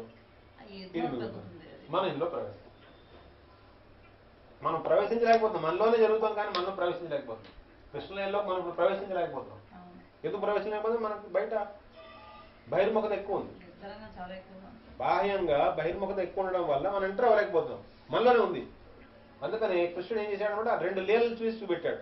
అద్భుతమైన లీలలు రెండు. ఆ మహాభారత యుద్ధం ఒక అద్భుతమైన లీల. ఒక్కసారిగా ఇంతమంది చంపేస్తున్నాడు. కోట్లాది మంది ఒకసారి చంపేస్తున్నాడు. ఇక్కడ కోట్లాది మందితో ఒకేసారి నృత్యం చేస్తున్నాడు. ఇక్కడ చచ్చిపోయిన ప్రతి వాడికి ఆయన చక్రవర్తిని చంపేసినట్టు తెలుస్తుంది. అక్కడ ప్రతి గోపికి కృష్ణుడు నాతోనే నృత్యం చేస్తున్నాడు తెలుస్తుంది. కాబట్టి ఆ రెండు అద్భుత లీలని మనం విశ్లేషణ చేసుకోగా మన మనసులో ఉన్న చెత్తంతా నెమ్మదిగా క్లీన్ అయిపోగా మనం తటస్థ లక్షణం వల్ల కాసేపు ప్రపంచం ఉంది. కాసేపు మనం అనుకున్న ప్రపంచం మనకు తిరుగుతోంది. నేను నా అంటే సృష్టి బోర్డంత ఉంది కానీ ఆ సృష్టి అంతా మనకి సమస్యకు కారణం అవుతుందా? అవట్లే. మనం ఏదో చిన్న మానసిక గూడు కట్టుకున్నాం కదా, నేను నాది అని.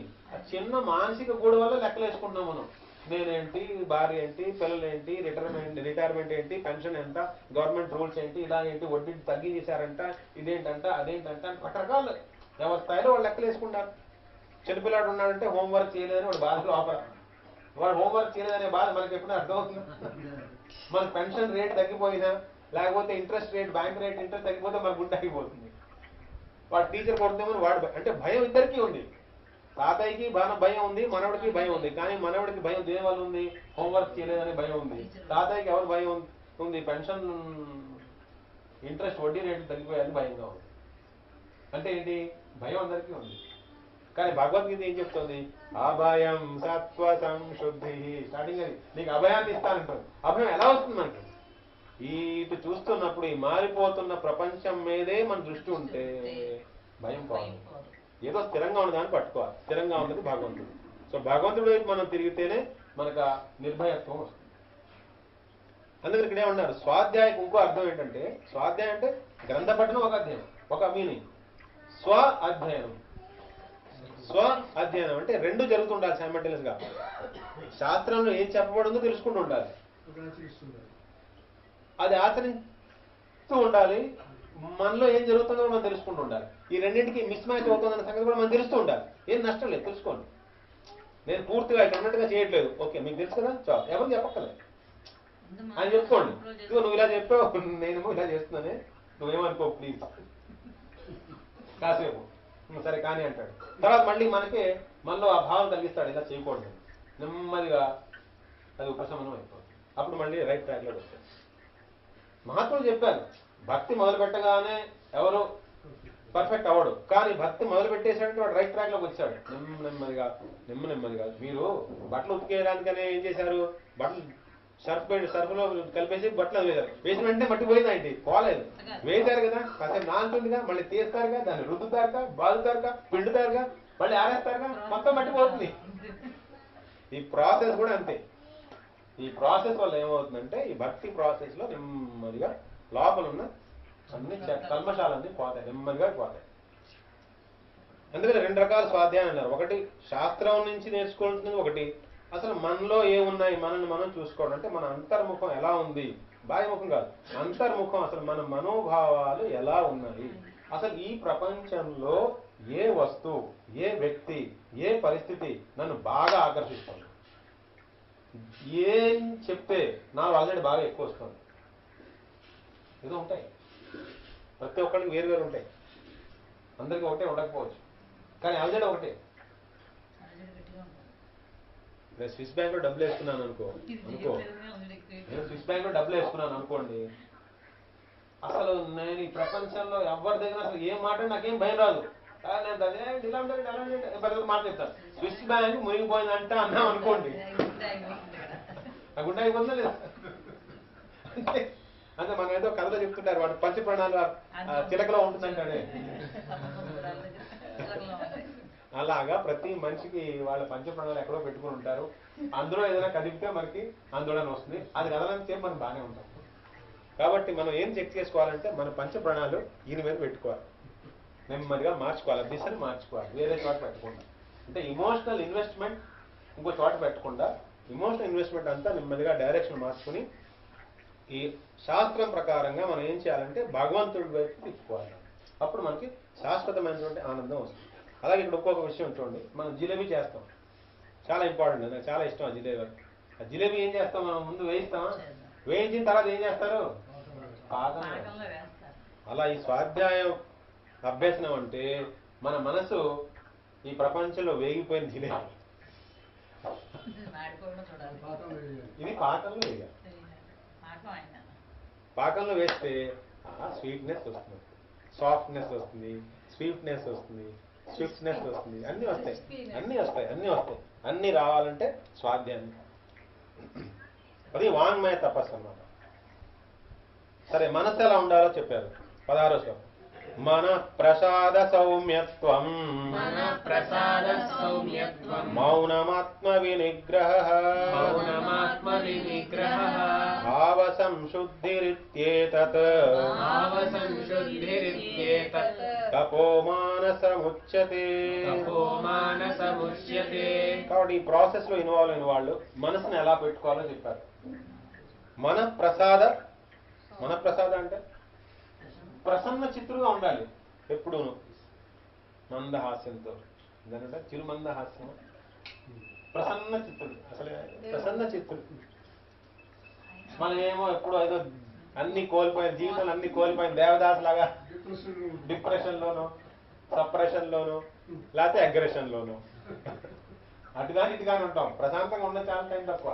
కాబట్టి ఏమంటున్నారు, ఎలా ఉండాలి, మన ప్రసాద సౌమ్యంగా, సౌమ్యం స్వీట్, సౌమ్యంగా ఉండాలి, సౌమ్యంగా ఉండాలి. మౌనం అంటే ఇన్నర్ సైలెన్స్ ఉండాలి. లోపల థాట్ ఓ అస్మాన్ జంప్ అయిపోతున్నట్టుగా ఉండాలి. ప్రశాంతంగా ఉండాలి, మౌనం, సైలెన్స్. అవసరం వచ్చినప్పుడు ఎంతైనా మాట్లాడాలి, అవసరం లేనివి అసలు మాట్లాడకూడదు. బెస్ట్ ఎగ్జాంపుల్ సుఖబ్రహ్మ, అస్సలు ఎవరితో మాట్లాడదు. అవసరం వస్తే పరిస్థితులతో 7 రోజులు 7 రాత్రులు మాట్లాడతాడు. అసలు ఎవరితో నాకు మాట ఉండదు, మొత్తం బాగుంది చెప్తాడు. అందుకని మౌనం అంటే అసలు మాట్లాడకూడదని కాదు, కృష్ణ సంబంధీయ విషయాలే మాట్లాడాలి, భగవత్ సంబంధ విషయాలే మాట్లాడాలి. మిగిలింది బాగా తగ్గించేయాలి, దాన్ని ఆల్మోస్ట్ 0 లెవెల్కి తీసుకొచ్చేయాలి. ఆల్మోస్ట్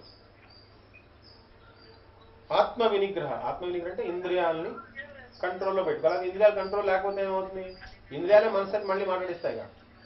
మనసు డిస్టర్బ్ చేసేది మైండ్గా, మైండ్ స్వతహాగా డిస్టర్బ్ అయిపోదు. మైండ్ డిస్టర్బ్ అయ్యేది 2 కారణాలు, ఇంద్రియాల వల్లే డిస్టర్బ్ అవుతుంది. ఇంద్రియాలని మనం సంయమితం చేయకపోతే, దాన్ని సరైన పంథాలో పెట్టకపోతే అవి డిస్టర్బ్ అయిపోతాయి, మైండ్ డిస్టర్బ్ అయిపోతుంది. అందుకనే మనకి ఏం చేస్తారు, ఈ భక్తి మార్గాలు ఏం చేస్తారంటే, అస్మాన్ కృష్ణం చేసుకో, కీర్తనలు పాడుకో, లీల గురించి స్మరించుకో, విను, చూడు. ఇంకా చెవులకి కళ్ళకి ఎప్పుడు కృష్ణుడు కృష్ణుడు, కృష్ణ కృష్ణ కృష్ణ కృష్ణ కృష్ణ, పొద్దున్న నుంచి రాత్రి దాకా ఏదో రకంగా కృష్ణ కృష్ణ కృష్ణ కృష్ణ చేస్తుంటే ఏమైంది, ఇంకోటి లేదు.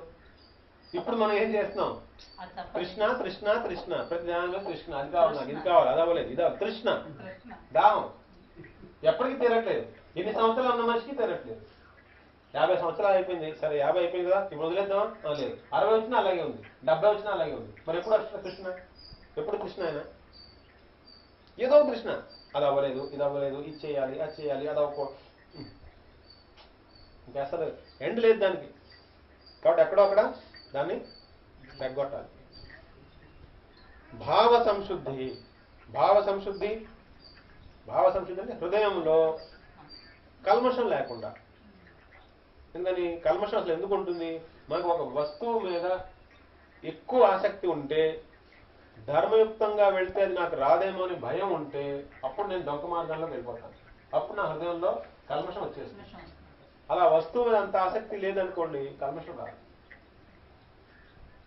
భావ సంశుద్ధి రీత్యేత తప మానస ఉచ్యతే. ఇది మానస తపస్సు. అంటే మానసిక తపస్సు అంటే ఏంటి? ఒకటి, ప్రసన్న చిత్తుడై ఉండాలి, సౌమ్యంగా ఉండాలి, సైలెంట్ గా ఉండాలి, ఇంద్రియాల్ని కంట్రోల్ చేసి ఉంచుకోవాలి. భావ సంశుద్ధి, హృదయంలో ఉండే భావాల్లో స్వచ్ఛత ఉండాలి, కల్మషం ఉండకూడదు, నిర్మలంగా ఉండాలి. ఇలా శారీరక తపస్సు, వాంగ్మయ తపస్సు, మానసిక తపస్సు, ఈ 3 రకాల తపస్సుల్ని ఎలా చేయాలి? శ్రద్ధయా పరయా తప్తం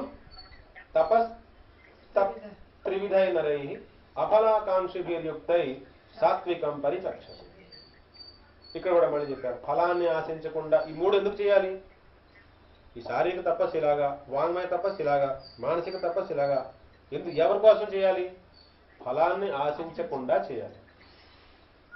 అఫలాకాంక్షిభిర్యుక్త, యుక్తై అంటే ఏకాగ్ర చిత్తంతో, సింగిల్ పాయింటెడ్ మైండ్.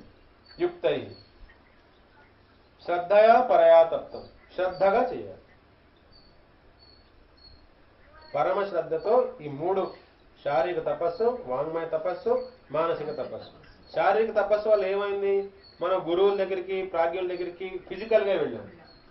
స్వాధ్యాయ వాంగ్మయ తపస్సు వల్ల ఏమైంది? వాళ్ళు చెప్పింది ఆచరణలో పెట్టడానికి ట్రై చేస్తున్నాం, ప్లస్ వాళ్ళు చెప్పింది ఏంటో అర్థం చేయడానికి ట్రై చేస్తున్నాం. వాళ్ళు చెప్పింది ఎక్కడున్నాయి?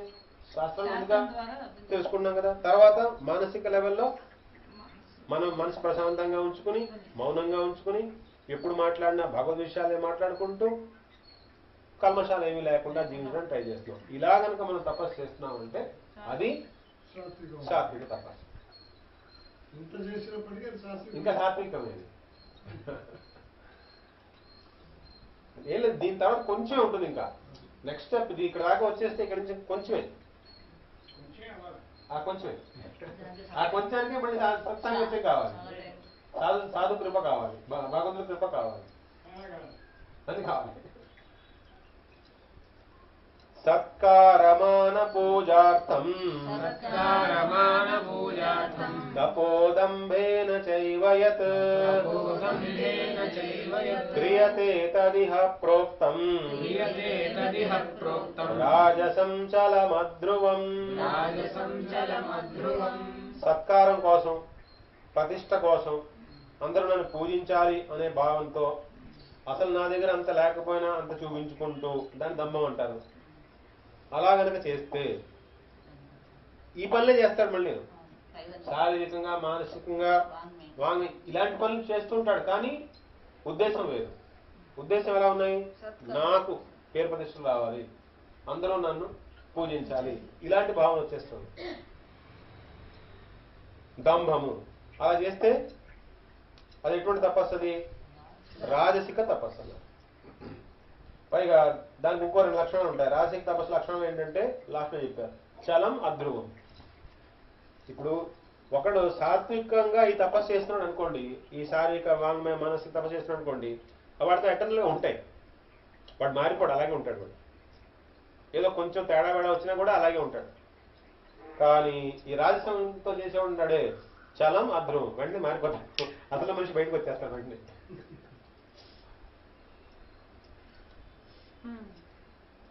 సాత్వికంగా ఉన్నవాడు, నిజంగా వాడు సాత్విక లక్షణం ఉన్నవాడు స్టాండర్డ్ గా ఉంటాడు. వాడికి లక్షణం స్టాండర్డ్ గా ఉంటాయి. వాడు షో ఆఫ్ చేసుకోవడానికి చేయట్లేదు కదా. కానీ వీడేంటి, లైట్ కెమెరా యాక్షన్ అనుకుని ఈ డైలాగ్ అన్ని ప్రాక్టీస్ చేసి చెప్తున్నట్టుగా చెప్తుంటాడు. ఈ లోపల తేడా వచ్చింది అనుకోండి, లోపల రాక్షసుడు బయటకు వచ్చారు, ఒరిజినాలిటీ వచ్చేస్తుంది. అంటే లోపల కొంత కప్పు పెడతాడు. దంభం ఉందిగా, దంభం ఉన్నప్పుడు ఏమవుతుంది, ఏదో ఉన్నదాన్ని కప్పేసి లేదని చూపెడుతున్నాడు కదా. ఆ డిస్టర్బెన్స్ వస్తే ఏమవుతుంది, ఆ లోపల బయటకు వచ్చేస్తుంది, తేడా వచ్చేస్తుంది. అందుకని దాన్ని ఏమన్నారు, చలం అధ్రువం. అది శాస్త్రంగా ఉండదు, చలం పోతుంది, అది అధ్రువం స్థిరంగా ఉండదు. బయట చూస్తే ఫస్ట్ అవుట్ సైడ్ ఎలా కనిపిస్తుంది, ఫస్ట్ లో మనం చూడగానే అబ్బా బాగానే ఉంది, అన్ని లక్షణాలు కానీ అన్నట్టుగా కనిపిస్తుంది. కానీ అది కాదు, లోపల అది కాదు, ధ్రువం. అధ్రువం చలం, స్థిరంగా ఉండదు, మారిపోతుంది. మూఢగ్రాహేణాత్మనో యత్ పీడయా క్రియతే తపః పరస్యోత్సాదనార్థం వా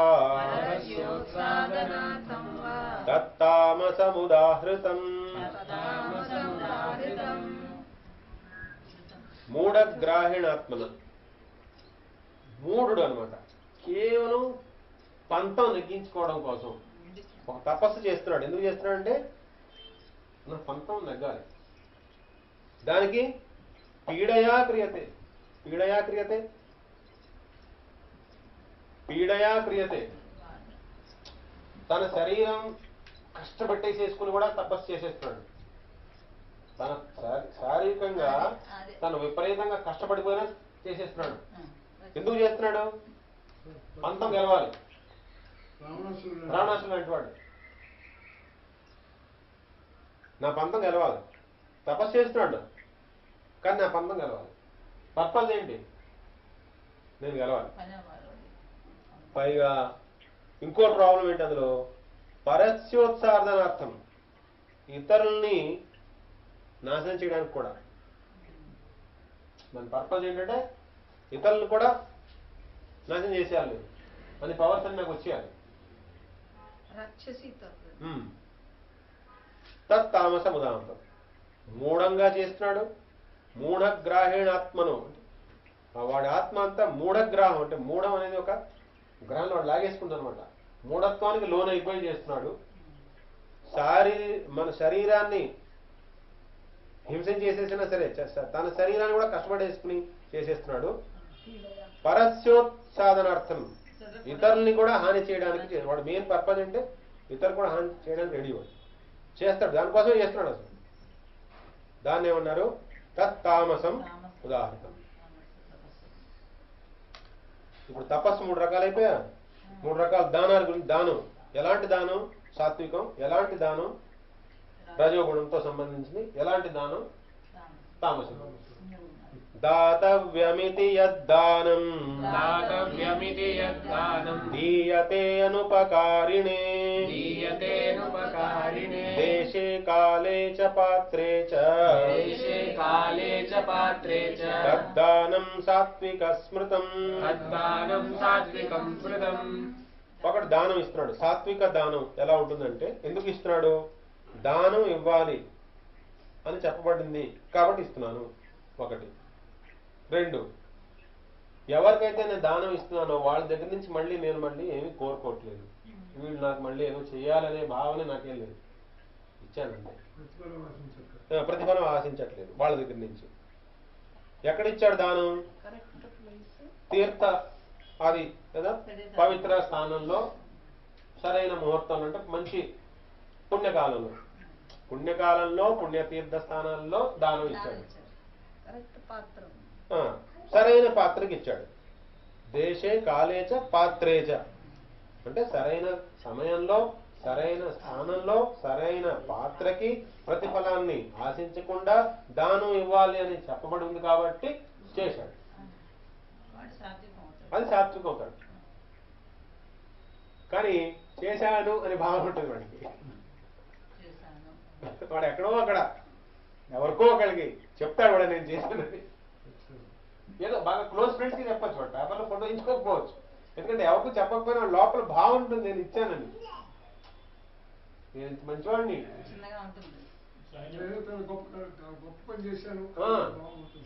ఒక్కోసారి అయితే అవసరం చెప్తాడు. అంటే అలా చెప్పుకుంటున్నానంటే గొప్ప చెప్పుకున్నాను అనుకోకండి, కానీ మొన్న అంటాడు మళ్ళీ.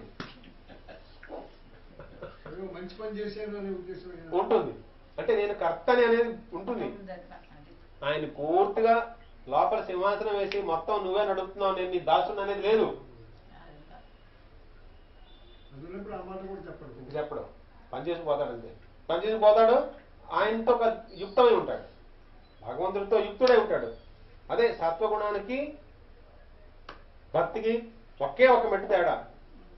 సత్వగుణానికి వచ్చినవాడు కూడా చాలా వరకు ప్రపంచం బయటకు వచ్చేసాడు, కానీ ఇంకా నేను ఇంకా పూర్తిగా వదలలేదు. ఆయనకేమో ప్లేస్ ఇవ్వలేదు, పూర్తి ప్లేస్ ఆయనకి ఇవ్వలేదు. భగవంతుడికి పూర్తి ప్లేస్ ఇచ్చేయాలి. మన హృదయంలో మొత్తం పెద్ద సింహాసనం వేసేసి ఆయన కూర్చోబెట్టేయాలి. సంపూర్ణ శరణాగతి. ఆ స్టేజ్కి రాలేదు, అంతే తేడా, కొంచెం తేడా, చాలా ఉంది. ఎందుకని కొంచెం తేడా ఉందంటే కింద రావణాసుడు కుంభకర్ణుడు ఉన్నారు కదా, వాళ్ళు లాగేస్తారు. అది సత్వగుణం డేంజర్. అది కేవలం సత్వగుణం ఉంటే ఎందుకు సరిపోవట్లేదు అంటే సత్వగుణంలో ఉండదు. దాని కింద రావణాసుడు కుంభకర్ణులు ఉంటారు, వాళ్ళు లాగేస్తారు. నాలో లేడండి రావణాసుడు కుంభకర్ణంలో, మా ఆయనలో ఉన్నాడుగా. నాలో లేడు, నేను మాట్లాడినా కానీ మా ఆయనలో ఉంటే, నాలో లేడు కానీ మావిలో ఉంటే, నేను ఎవరెవరితో కలుస్తున్నాను నాలో లేడు కానీ బాస్లో ఉన్నాడు. నేనేమో బాస్కి దాసుడు కదా, సో బాస్ ఏం చెప్తే అదే చేస్తాను కదా నేను. ఇంకా అయిపోయింది, సాంగత్య దోషం వచ్చింది. అందుకని ఏమవుతుంది, మనస్థితి అంతా పూర్తిగా మళ్ళీ ప్రాపంచిక విషయాలే మనసులో చోటు చేస్తుంది.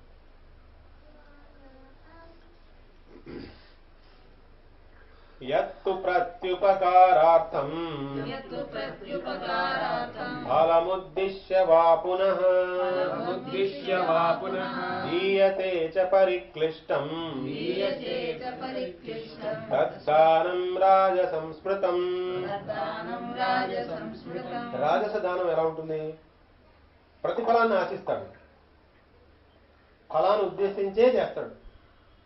అంతేకాకుండా లోపల మళ్ళీ ఎందుకు ఇచ్చాం అనవసరంగా అనిపించాం, ఎక్కువ ఇచ్చాము, ఎందుకు ఇచ్చాం, ఎక్కువ ఇచ్చామేమో.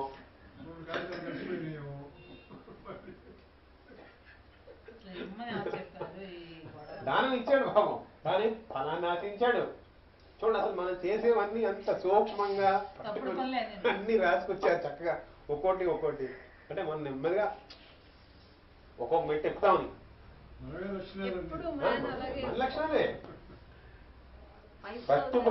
ప్రత్యుపకారాన్ని ఆశించి ఫలాన్ని ఉద్దేశించి చేస్తూ చివరి మళ్ళీ దాని అంటారు పశ్చాత్తాపం. ఎందుకు ఇచ్చామే బాబు, అసలు ఇవ్వకుండా ఉండదు, ఎందుకు ఇచ్చాం, అంతెందుకు ఇచ్చాం, గింజుకుంటూ ఉంటాం. అంటే ఏమైంది, అసలు ఎప్పుడైనా సరే ఒక పుణ్యకర్మ చేశాము అనే దానికి నిదర్శన ఏంటి? మనకు మనశ్శాంతి రావాలి. పని చేసామంటే మనకు మనశ్శాంతి రావాలి. మనకేమో ఆందోళన వచ్చింది, ఎందుకు ఇచ్చాము అంటే ఎప్పుడైతే సింపుల్ లాజిక్, ఎంతలో చెప్పకుండా సింపుల్ లాజిక్ చెప్పాలంటే, spirituality means that which cuts your material thought process and replaces by spiritual thought. మా ప్రాపంచిక థాట్ ని తీసేసి ఆధ్యాత్మిక థాట్ మన మైండ్ లో ఇంబైబ్ చేయగలుగుతుందంటే, ఏ పని చేస్తే అలా జరిగిందో అదే స్పిరిచువాలిటీ, ఇంకేం కాదు.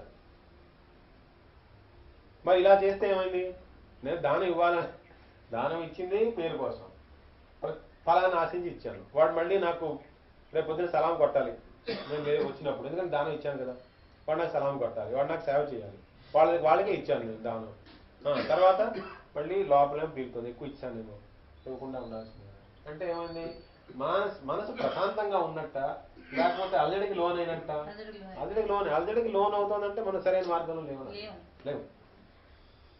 అదేశకాలే యద్దానం అపాత్రేభ్యశ్చ దీయతే అసత్కృతమవజ్ఞాతం తత్తామసముదాహృతం. అయోగ్యమైనటువంటి స్థానంలో అయోగ్యమైనటువంటి పాత్రుడికి ఇవ్వకూడదు అని అలా ఇచ్చాం, అది తామసం.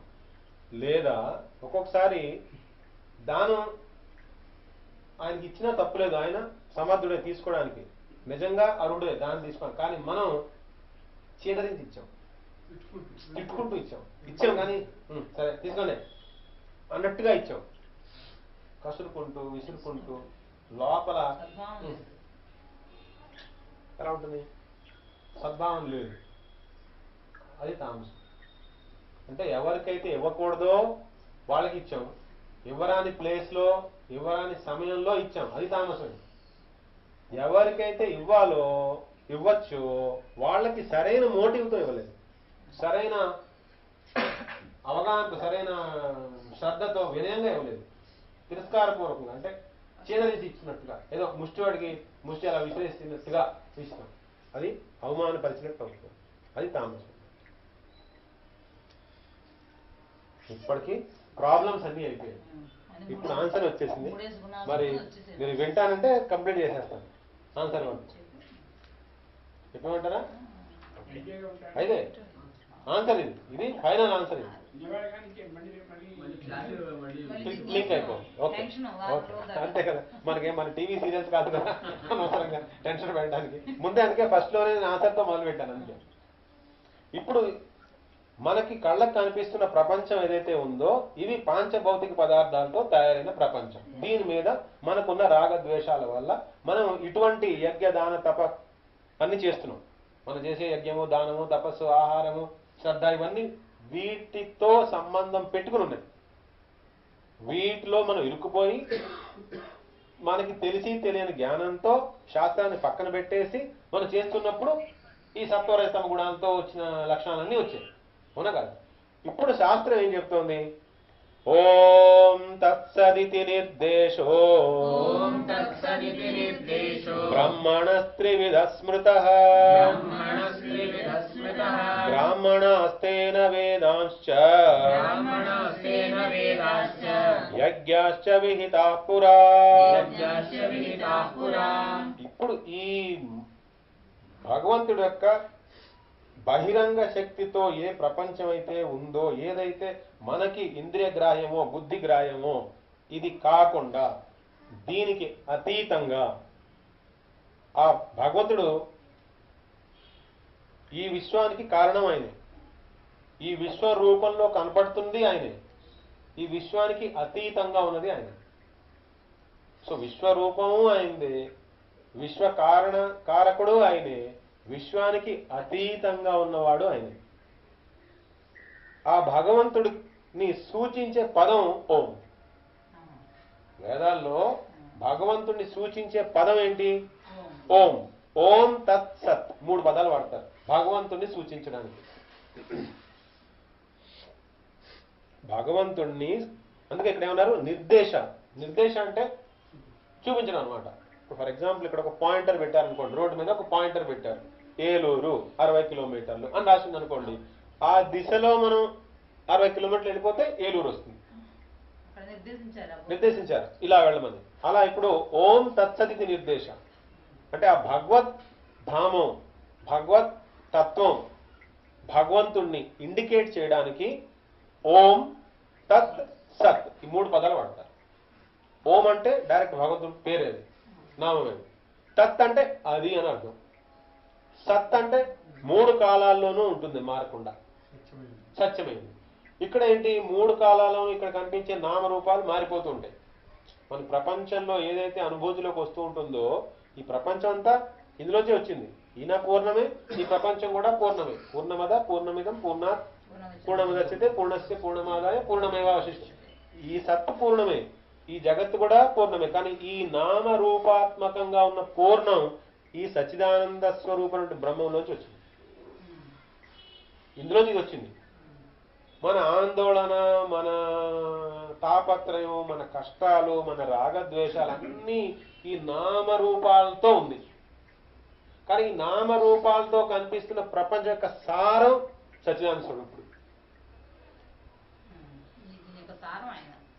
దీని యొక్క సారం భగవంతుడు. అందులో ఇక్కడి నుంచి చూసినప్పుడు అది చాలా దూరంగా ఉంటుంది మనకి. అందుకని తత్ అన్నారు. తత్ అంటే అది అన్నారు. సత్ అంటే త్రికాలేపి తిష్టతి ఇది సత్. 3 కాలాల్లోనూ మారకుండా స్థిరంగా ఉంటుంది కాబట్టి సత్. త్రికాలేపి తిష్టతి ఇది సత్ డెఫినేషన్ అనమాట. త్రికాలేపి తిష్టతి ఇది సత్, 3 కాలాల్లోనూ మారకుండా ఉంటుంది కాబట్టి సత్ అన్నారు. మరి ఇక్కడ మనకు కనిపించేది ఏంటి? ప్రతిదీ మారిపోతూ ఉంటుంది. మన దేహము, మన మనసుతో సహా. వాతావరణం మారిపోతుంది, రాజకీయ పరిస్థితులు మారిపోతాయి, సమాజం పరిస్థితి మారిపోతుంది. ఇంతకుముందు ఆంధ్రప్రదేశ్ ఉండేది, ఇప్పుడు ఆంధ్ర తెలంగాణ రెండే. మనకేమో విజయవాడ అంటే ఇప్పుడు అమరావతి. బాహ్యంగా మారిపోతుంది. మన దేహం అలా ఉందా? లేదు, మన దేహం కూడా మారిపోతుంది. మన ఇంట్లో పరిస్థితులు మారిపోతాయి, అన్నీ మారిపోతూ ఉంటాయి. ఇక్కడ అన్నీ మారిపోతూ ఉంటాయి. ఈ మారిపోతూ ఉన్న దీని పేరు జగత్ అంటారు. అందుకే జగత్ అంటే జాత గత, జాత గత, జాత గత. జాత అంటే పుడుతుంది, గత పోతుంది, పుడుతుంది పోతుంది, పుడుతుంది పోతుంది. మధ్యలో తా, లాస్ట్ లో తా ఉందిగా. కాసేపు తిష్టతి, కాసేపు ఉన్నట్టుగా అనిపిస్తుంది, కాసేపు ఉంటుంది, కాసేపు మళ్ళీ పోతుంది, వస్తూ ఉంటుంది, పోతుంటుంది. ఈ మారిపోతున్న జగత్తుకి కారణం ఆయన యొక్క బహిరంగ శక్తి వల్ల ఇదంతా నడుస్తుంది. కానీ నేనేమనుకుంటున్నాను, ఈ మొత్తం అంతా నేనే నడిపేస్తున్నాను అనుకుంటున్నాను. దానివల్ల నాకేం వచ్చేసింది, ఒక అహంకారాలు వచ్చేసాయి, రాగద్వేషాలు వచ్చేసాయి, వాసనాపూరిత మనసు వచ్చేసింది. అందులో నేను ఏం చేసినా బయటికి రాలేకపోతున్నాను. ఏదైనా చేయాలంటే ఆడంబరంగా ఇక్కడున్న జనాలు ఏదో ఇంప్రెస్ చేయడానికో తింగర వేషాలన్నీ వేస్తున్నాను. ఆ తింగర వేషాలు వేసినప్పుడు అవన్నీ సత్వరహిత గుణాలకే చెందినాయి, కానీ ఆయన దాకా చేరట్లేదు. కాబట్టి మన దృష్టిలో పూర్తిగా ఈ అనంత కోటి బ్రహ్మాండాలన్నీ కూడా నామరూపాత్మక ప్రపంచమే. ఇవన్నీ కూడా భగవంతుడి నుంచి వచ్చాయి. ఇవన్నీ భగవంతుడి యొక్క బహిరంగ శక్తి మాత్రమే. నేను భగవంతుడితో కనెక్ట్ అవ్వాలంటే ఇప్పుడు ఇక్కడ మార్గం ఏం చెప్తోంది, ఓం తత్సత్. ఓం అనేది భగవంతుడు సూచించే పదం, తత్ అంటే అది అని అర్థం, సత్ అంటే 3 కాలాల్లోనూ స్థిరంగా ఉండేది. ఓం తత్సత్తో సూచించారు. ఎవరైతే అక్కడ దాకా వెళ్ళి వచ్చారో వాళ్ళెవరు, వాళ్ళు బ్రాహ్మణ. అంటే కులంలో బ్రాహ్మణ కులంలో పుడితే బ్రాహ్మణులు కాదు. యజ్ఞోపవితం అయిపోయింది కాబట్టి నేను ఇలా పడి మేము కూడా బ్రాహ్మణమే అంటే కుదరదు. బ్రాహ్మణ అది కాదు. బ్రాహ్మణం అంటే ఏంటి, బ్రహ్మజానాతి ఇది బ్రాహ్మణ. బ్రహ్మముని తెలుసుకున్నవాడు బ్రాహ్మణుడు. అందుకనే శంకరాచార్య కూడా చెప్పారు, జన్మనా జాయతే శూద్ర కర్మణా జాయతే ద్విజ వేదాధ్యాయి భవేద్ విప్ర బ్రహ్మజానాతి ఇది బ్రాహ్మణ. జన్మతో అందరూ శూద్రులే. జన్మనా జాయతే శూద్ర కర్మణా జాయతే ద్విజ. మంచి కర్మలు చేయడం వల్ల అందులో ఇంకో కొత్త మనిషి పుడతాడు, ఆ కొత్త వ్యక్తిత్వం జన్మిస్తుంది. ద్విజ అంటే ద్విజుడు, ఇలా చెప్పారు కదా ద్విజ. ఇందులో కూడా ట్వైస్ బార్న్. ద్విజ అంటే ట్వైస్ బార్న్. ట్వైస్ బార్న్ అంటే అందులో వ్యక్తిత్వ మార్పు రావడం వల్ల కొత్త వ్యక్తిత్వం వచ్చింది. ద్విజ కర్మణా జాయితే ద్విజ వేదాధ్యాయి. వేద పఠనం చేశాడు అనుకోండి ఒకడు, వేద మంత్రాలన్నీ ఏ వేదమైనా ఏ మంత్రం అడగండి టకి టకి చెప్పేస్తాడు. వాడు కూడా బ్రాహ్మణుడు కాదు. వాడెవరు, వాడికి ఒక డెసిగ్నేషన్ ఉంది, విప్ర.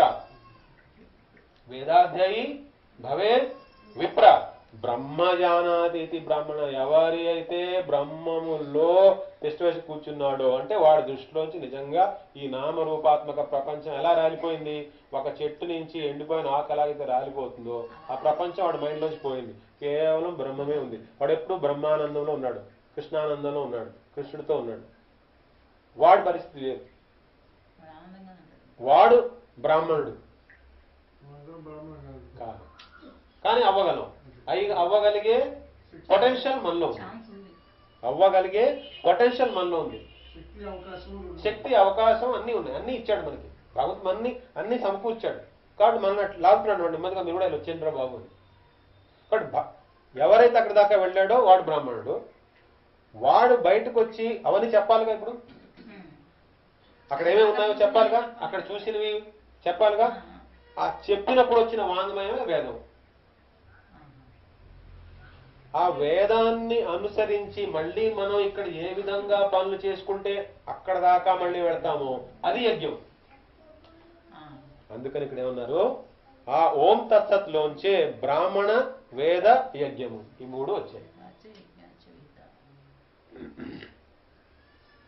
ఓం తత్సదితి నిర్దేశో బ్రహ్మణస్త్రివిధ స్మృతః బ్రాహ్మణాస్తేన వేదాశ్చ యజ్ఞాశ్చ విహితా పురాః. ఆ ఓం తత్సత్ ఏదైతే భగవంతుని సూచిస్తున్నారో ఆ 3 పదాల ద్వారా ఆయనలోంచే వీళ్ళందరూ వచ్చారు. ఎవరెవరు, బ్రాహ్మణ వేద యజ్ఞ. అందుకని ఏంటి, ఆ బ్రాహ్మణ ఆ వేద ఆ యజ్ఞాలు ఎలాగైతే చెయ్యాలో, ఆ వేదం ఏదైతే చెప్తోందో, ఆ బ్రాహ్మణుడు ఎలాగైతే అక్కడ దాకా వెళ్ళాడో ఆయన్ని అనుసరించాలి. అలా అనుసరించకుండా మనం ఫస్ట్ లో క్వశ్చన్ అడిగాడు కదా, శాస్త్రాన్ని పక్కన పెట్టేస్తే ఏమవుతుంది, నీ గతి ఏమవుతుంది, ఇదిగో ఇందాకట్లా ఉంటుంది. అదనమాట. తస్మాదోమిత్యుదాహృత్య యజ్ఞదాన తపక్రియా ప్రవర్తంతే విధానోక్తా సతతం బ్రహ్మవాదినాం. అందుకనే ఆ బ్రహ్మవాదులు అంటే ఆ బ్రహ్మముని తెలుసుకున్న వాళ్ళు, బ్రహ్మములో రమించే వాళ్ళు, ఆ భగవతత్వాన్ని తెలుసుకుని కృష్ణుడితో ఉన్నవాళ్ళు వాళ్ళు ఏం చేస్తారు, వాళ్ళు ఎలా ఆచరిస్తారు? మరి వాళ్ళు యజ్ఞము దానం తపస్సేరా చేస్తారు, కానీ వాళ్ళ మూల భావన ఏముంటుంది? తస్మాత్ ఓం ఇది ఉదాహృత్య, అంటే ఏం చేసినా ఓం శబ్దాన్ని ఉచ్చరించి ఇదంతా ఆయనకి చెందింది అనే భావంతో చేస్తారు. నేను కర్త అనే భావంతో చేయదు. కాబట్టి ఏమైంది? వాళ్ళు కర్త కాదు, వాళ్ళు భోక్త కాదు. అప్పుడు వాళ్ళు చేసిన యజ్ఞం, వాళ్ళు యజ్ఞం చేస్తారు, వాళ్ళు దానం చేస్తారు, వాళ్ళు తపస్సు చేస్తారు, వాళ్ళన్నీ చేస్తారు, కానీ అది ఈ సత్వరహిత గుణానికి ఉంటుంది. ఎందుకని? ఆయన ఏం చేశాడు? ఓంతో ప్రారంభించాడంటే ఆయన దృష్టిలో ఆయనకి చెందినవి ఇవన్నీ. నేను కూడా ఆయన చెందిన వాళ్ళే, అందరూ ఆయనకి చెందిన వాళ్ళే. ఇక్కడ నేను అహంకారం మమకారాలు ఏం లేవు, ఇంకా లోపల ఇంటర్నల్ గా ఏం లేవు. అంటే కేవలం జస్ట్ ఒక కస్టోడియన్ లాగా, ఒక ట్రస్టీ లాగా వర్క్ చేస్తున్నాడు అంతే. కేవలం ఒక ట్రస్టీలా, భగవంతుడు దాసుడు నేను, నాకు ఈ పని అప్పు చెప్పారు, ఈ పని చేసుకుని వెళ్ళిపోతాను, అయిపోయింది నా పని, అయింది, సమర్పించేసుకుంటాను. బయటదంతా పర్ఫెక్ట్ గా నడుస్తుంది, కానీ ఇంటర్నల్ గా కర్త నేను, భోక్త నేను అనే భావన ఉంది. అందుకని వాళ్ళు ఏం చేస్తారు? ప్రతి దాంట్లోని ఓం తీసుకొస్తున్నారు అనమాట. ఓంని ఉచ్చరించే చేస్తారు. ఓం తత్సత్ అంటారు. అందుకని ఒక్కోసారి ఓం తత్సత్, ఓం పని పూర్తయిన తర్వాత కూడా ఏమంటారు? ఓం తత్సత్. ఓం తత్సత్ అంటే ఏంటి? అసలు ఓం తత్సత్ అంటే ఇదంతా ఆయన చెందినవి. ఓం అంటే భగవంతుడు, అది తత్ ఏదైతే దీనికి అతీతంగా ఉందో, సత్ 3 కాలాల్లో ఉండేది. అంటే మనం ఎవరో ఏం కాదు, ఓం తత్సత్ సర్వం. అంటే ప్రతి ఆ ఇన్వాల్వ్ అయిన మెంబర్స్ ప్రతి వాళ్ళ యొక్క మైండ్ ఎక్కడికి వెళ్ళిపోయింది? ఓం తత్సత్లోకి వెళ్ళిపోయింది. అప్పుడు వాళ్ళు చేసిన కర్మంతా ఏమైంది? అది సత్వరజతమ గుణాల లెక్కలోకి రాదు. అంటే ఏమైంది? జీవితకాలం అంతా మంచి పనులు చేసుకెళ్లారు, కానీ బంధనం లేదు. అదన్నమాట టెక్నిక్. పునర్జన్మ లేదు, చాలా పవర్ఫుల్. అసలు మొత్తం అంతా అక్కడ ఓం తత్స 3 రకాలు పెట్టారు. ఓం అసలు ఓంని విడగొడితేనే ఒక ఉపనిషత్తు ఉంది. అప్పుడు నేను ఒకసారి చెప్పుకుందాం, మాండుక్యోపనిషత్ అని. ఓం కేవలం ఓంని విశ్లేషణ చేసి మనలో ఉండే జాగ్రత్త స్వప్న సుషుప్తి అవస్థలను దాటి తురి అవస్థలోకి తీసుకెళ్లే మార్గాన్ని చెప్తుంది మాండుక్యోపనిషత్. అదంతా ఓం గురించి, కేవలం ఓం గురించే ఉంటుంది. తత్ అంటే అది అని అర్థం. సరిపోతున్నాయా? అలా అనుకో, చిన్న చిన్న విషయాలే, చాలా చిన్న చిన్న విషయాలే, కానీ ఏంటంటే మనం కరెక్ట్ గా పట్టుకోవాలి. Body stillness, eyeball stillness, mind clean. ఓం తత్సత్. ఎందుకని పడుతుంది? ఎందుకని పడుతుంది? మనం అనుకుంటా అంటే అందుకని తద్దూరే తద్వంతికి అన్నారు. చాలా దగ్గరలో ఉంటాడు, చాలా దూరంగా ఉంటాడు, చాలా తొందరగా దొరికిపోతాడు, ఎప్పటికీ దొరకడు. అది భగవంతుడి యొక్క లక్షణాలు కదా. కాబట్టి మనం ఎంత అటెంటివ్ గా, ఎంత అలర్ట్ గా మనం సాధన చేసుకుంటామో మనం ఎంత దగ్గరికి వస్తుంటాడు. మనం ఎంత గర్వానికో మూఢత్వానికో పోతాము, అంత దూరం. మనం ఇందులో చదువుకుంటాం. అదే అదే అందుకని చాలా దూరం ఉంది అనుకోకూడదు. అంటే ఎప్పుడు కూడా, ఎందుకంటే ఇంకొక పెద్ద రహస్యం ఏంటంటే భగవంతుడు ఎప్పుడు ఉన్నాడుగా, అన్ని చోట్ల ఉన్నాడుగా, ఇక్కడ కూడా ఉన్నాడుగా. అంటే నాలో ఏదో చిన్న తేడా ఉండడం వల్ల నేను ఆయన చూడకుండా నా కళ డబ్బా, నా బ్యాగ్, నా పుస్తకం ఇలా అనుకుంటున్నాను నేను. ఇక్కడే ఉన్నాడు అన్ని. కాబట్టి మన దృష్టి కేవలం చెప్పాలి. ఇంటర్నల్ గా మన దృష్టి కొద్దిగా, ఆ ఇంటర్నల్ గా కొంచెం దృష్టి తిప్పడానికి టైం పడుతుందా పడదా అంటే రెండూ కరెక్టే. ఎందుకంటే స్టాటిస్టిక్ తీశారనుకో, అసలు చాలా మందికి ఎంతకాలమైనా దృష్టి మలుచుకోవట్లేదు. కొంతమందికి అసలు ఒకసారి చెప్పగానే మలిచేసుకుంటున్నారు. కాబట్టి మనం ఇది కరెక్ట్, ప్రతిసారి టైం ఎక్కువ పడుతుందని మనం చెప్పడానికి లేదు. తస్మాదోమిత్యుదాహృత్య యజ్ఞదాన తపక్రియా ప్రవృత్తంతే విధానోక్తా సతతం బ్రహ్మవాదినాం తదిత్యనభిసంధాయ ఫలం యజ్ఞతపక్రియా దానక్రియాశ్చ వివిధా క్రియంతే మోక్షకాంక్షిభిః. కాబట్టి ఎవరైతే మోక్షాన్ని కోరుకుంటూ ఉంటారో ఆ మోక్షాన్ని కోరుకునే వాళ్ళు ఎప్పుడూ కూడా తత్ అనే ఎవరినైతే తత్ అంటున్నారో దాన్ని ఎప్పుడు వాళ్ళు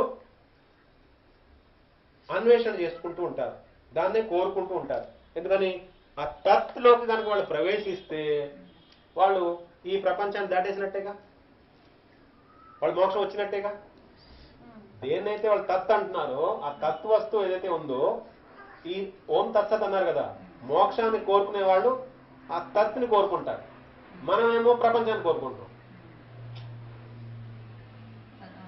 మోక్షాన్ని కోరుకునేవాడు ప్రతిసారి యజ్ఞం చేస్తాడు, దానం చేస్తాడు, తపం చేస్తాడు, ఏం చేసినా తత్ అది దుష్టటి పెడతాడు. దుష్టటి పెట్టడం వల్ల ఏమైంది? మోక్షం పొందుతాడు.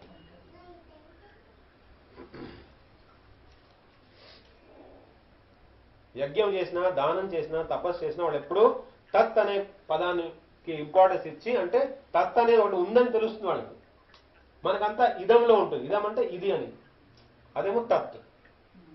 తత్ అంటే భగవంతుని సూచించేది, ఇదం అంటే ఇది నాకు తెలిసింది. మనం ఎప్పుడు దేంతో సాటిస్ఫై అయిపోతున్నాం? నాకు తెలిసిన దాంతో సాటిస్ఫై అయిపోతున్నాం. అంటే ఇప్పుడు ఏంటంటే మనలో మన ఆలోచన వస్తువుల్ని, వ్యక్తుల్ని పట్టుకుని బుర్రలో తిరుగుతున్నాయి ఇలాగా, అవునా కదా? ఈ ఆలోచన ఆపితే ఆ తత్ ఏంటో మనకు తెలుస్తుంది. ఇదేమో బట్టని ఆగదు. ఎందుకని ఆగదు? దీని మీద రాగద్వేషాలు ఉన్నాయి కాబట్టి ఆగదు. కాబట్టి చిన్నప్పటి నుంచి మనకి ఏంటి ప్రాక్టీస్? దేని చేయమంటున్నారు? నా గురించి విను, నా లీలలు తలుచుకో, నా నామస్మరణ చేసుకో. అది చేసుకోవడం వల్ల ఏమవుతుంది? ఇది స్పిరిచువలైజ్ అవుతుంది. ఈ థాట్ ఏదైతే ఉందో థాట్ స్పిరిచువలైజ్ అవుతుంది. థాట్ ఎప్పుడైతే స్పిరిచువలైజ్ అవుతుందో మీకు వదలడం ఈజీ అయిపోతుంది. ఆలంబనం అనమాట. భగవంతు నామం మనకి ఎలా పనిచేస్తుంది? ఒక ఆలంబనంలా పనిచేస్తుంది. అదే భగవంతుడి నామం యొక్క మహిమ. అదేం చేస్తుంది? మనలో ఉండే కల్మషాలన్నీ తీసేస్తుంది, ప్రపంచాన్ని దులిపేస్తుంది అనమాట. మన మైండ్కి ప్రపంచం ఒక తుప్పులా పట్టేసింది. ఆ కృష్ణనామం ఏం చేస్తుంది? భగవన్నామం ఏం చేస్తుంది? ఆ వేడి పుట్టిస్తుంది. ఆ వేడిలో ఏమవుతుంది? ఆ తుప్పంతా రాలిపోతుంది. ఆ తుప్పంతా ఎప్పుడైతే కొట్టుకుపోయిందో అప్పుడు మళ్ళీ మనం ఇంటర్నల్ గా వెళ్ళడానికి, ఇంటర్నల్ గా బోల్డ్ జర్నీ ఉంది. ఇంకాను బాహ్యంగా విడిచిపెట్టవలసింది ఆంతరికంగానే. బాహ్యంగా విడిచిపెట్టే ఇక్కడ ఏం విడిచిపెట్టి అక్కడ పారిపోక్కలే, ఆంతరికంగా విడిచిపెట్టేయాలి. బాహ్యంగా భార్యని, పిల్లల్ని, ఉద్యోగాన్ని అసలు ఏం విడిచిపెట్టక్కలేదు. ఆంతరికంగా ఏం ఉండకూడదు, లోపల ఉండకూడదు. మన ఇంట్లో ఉంటే ప్రాబ్లం లేదు, ఇల్లు మనలో ఉండకూడదు. Be a householder, not a house helded. మన హౌస్ హెల్డెడ్, హౌస్ హోల్డర్ అయితే ప్రాబ్లం. నేను దీన్ని పట్టుకున్నాను, ఏం ప్రాబ్లం లేదు. ఇది నన్ను పట్టుకుంటే ప్రాబ్లం. డిస్కషన్ జరిగింది, నేను వచ్చేదానికి ముందే జరిగింది ఆ డిస్కషన్. సద్భావే సాధుభావే చ సద్భావే సాధుభావే చ తదిత్యేతత్ ప్రయుజ్యతే తదిత్యేతత్ ప్రయుజ్యతే ప్రశస్తే కర్మణి తథా ప్రశస్తే కర్మణి తథా సత్శబ్ద పార్థ యుజ్యతే. తచ్చబ్దః పార్థ యుజ్యతే. ఇక్కడ మనకు చెప్తున్నారు అనమాట వాడుక భాషలో ఆ సత్ ఎక్కడెక్కడ వాడుతూ ఉంటాం. సత్ ఎక్కడ వాడతారు చెప్పారు కదా. ముముక్షు ఎవరైతే మోక్షం కావాలనుకుంటున్నారో వాళ్ళు తత్ అంటారు. ఫస్ట్ లో చెప్పారు, ఓం చెప్పారు. ఎవరు? బ్రహ్మను తెలుసుకున్న వాళ్ళు ఏం చేస్తున్నారు? ఓం అంటున్నారు. ఓం అని ఈ దీని వేస్తున్నారు. ప్రపంచం కట్. మోక్షాన్ని కోరుకునే వాళ్ళు ఈ ప్రపంచంకి అతీతంగా ఒక తత్వవస్తువు ఉందని అన్వేషణ చేసి అక్కడ దాకా వచ్చేస్తున్నారు. మరి దానికంటే కింద కేటర్లో మనం ఉన్నాం. మనం ఏం చేయాలి? మనలో ఎవరైతే పరిపక్వత వచ్చిందో, ఎవరైతే అటు వెళ్ళాలని ట్రై చేస్తున్నారో వాళ్ళు మనం ఏమంటాం? వాళ్ళలో అరే ఆయన భావన, ఆయనకు అన్ని సద్భావాలేనండి అంటాం. సద్భావ, సత్కర్మ, సత్పురుష, సద్గురు, ఈ సత్ అనే పదం దాన్ని జోడిస్తూ ఉంటాం మనం. అంటే ఎక్కడెక్కడైతే ఎవరెవరైతే వాళ్ళ నడవడికని అటు తిప్పుకుంటున్నారో దాన్ని మనం సత్ అనే పదంతో కలిసి. సత్ అంటే త్రికాలేపి తిష్టది, ఇది సత్. 3 కాలాల్లోనూ స్థిరంగా ఉండే వస్తువుని వాళ్ళు పట్టుకోబోతున్నారుగా, తెలుసుకోబోతున్నారుగా, అందుకని సత్ అన్నమాట. సద్భావే సాధుభావే చ సత్ ఇత్యేతత్ ప్రయుజ్యతే ప్రశస్తే కర్మణి తథా సత్శబ్ద పార్థ యుజ్యతే. సత్కర్మణి అంటే మంచి కర్మ చేస్తున్నాం అనుకోండి, దానికి కూడా సత్ అనే పదాన్ని జోడిస్తారు. సత్కర్మ అంటారు.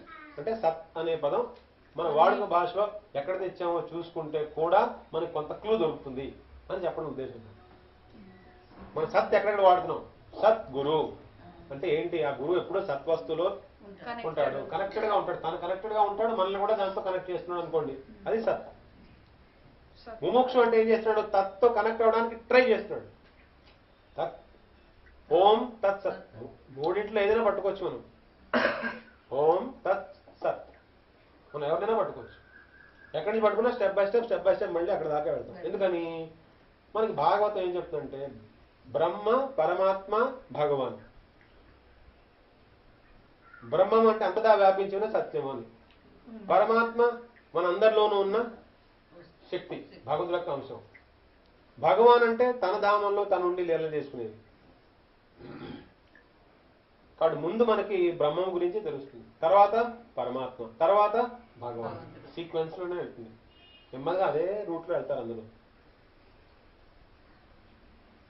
కాబట్టి ఎక్కడెక్కడైతే మనం మంచి కర్మలు చేస్తున్నారో, ఎవరైతే మంచి భావాలతో ఉన్నారో, లేదా మంచి నడవడికతో ఉన్నారో, వాళ్ళకు కూడా ఈ సత్ అనే పదాన్ని మనం వాళ్ళ ముందు కానీ, ఆ భావం ముందు కానీ, ఆ కర్మ ముందు కానీ మనం జోడిస్తాం.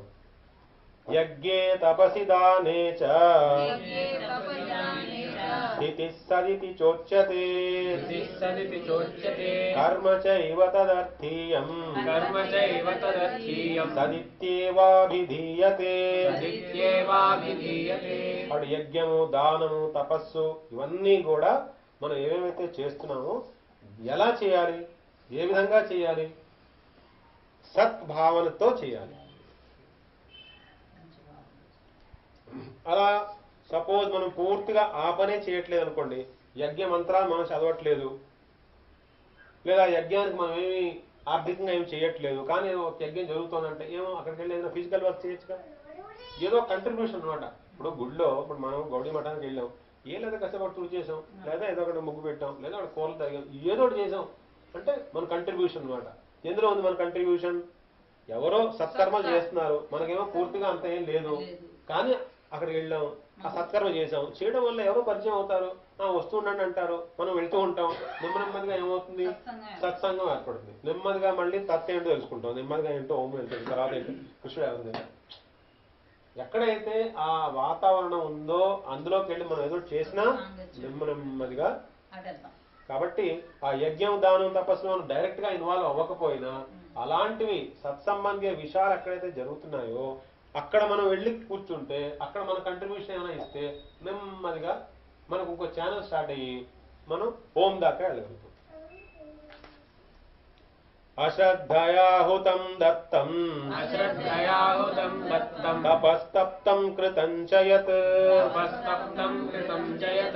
అసదిత్యుచ్యతే పార్థ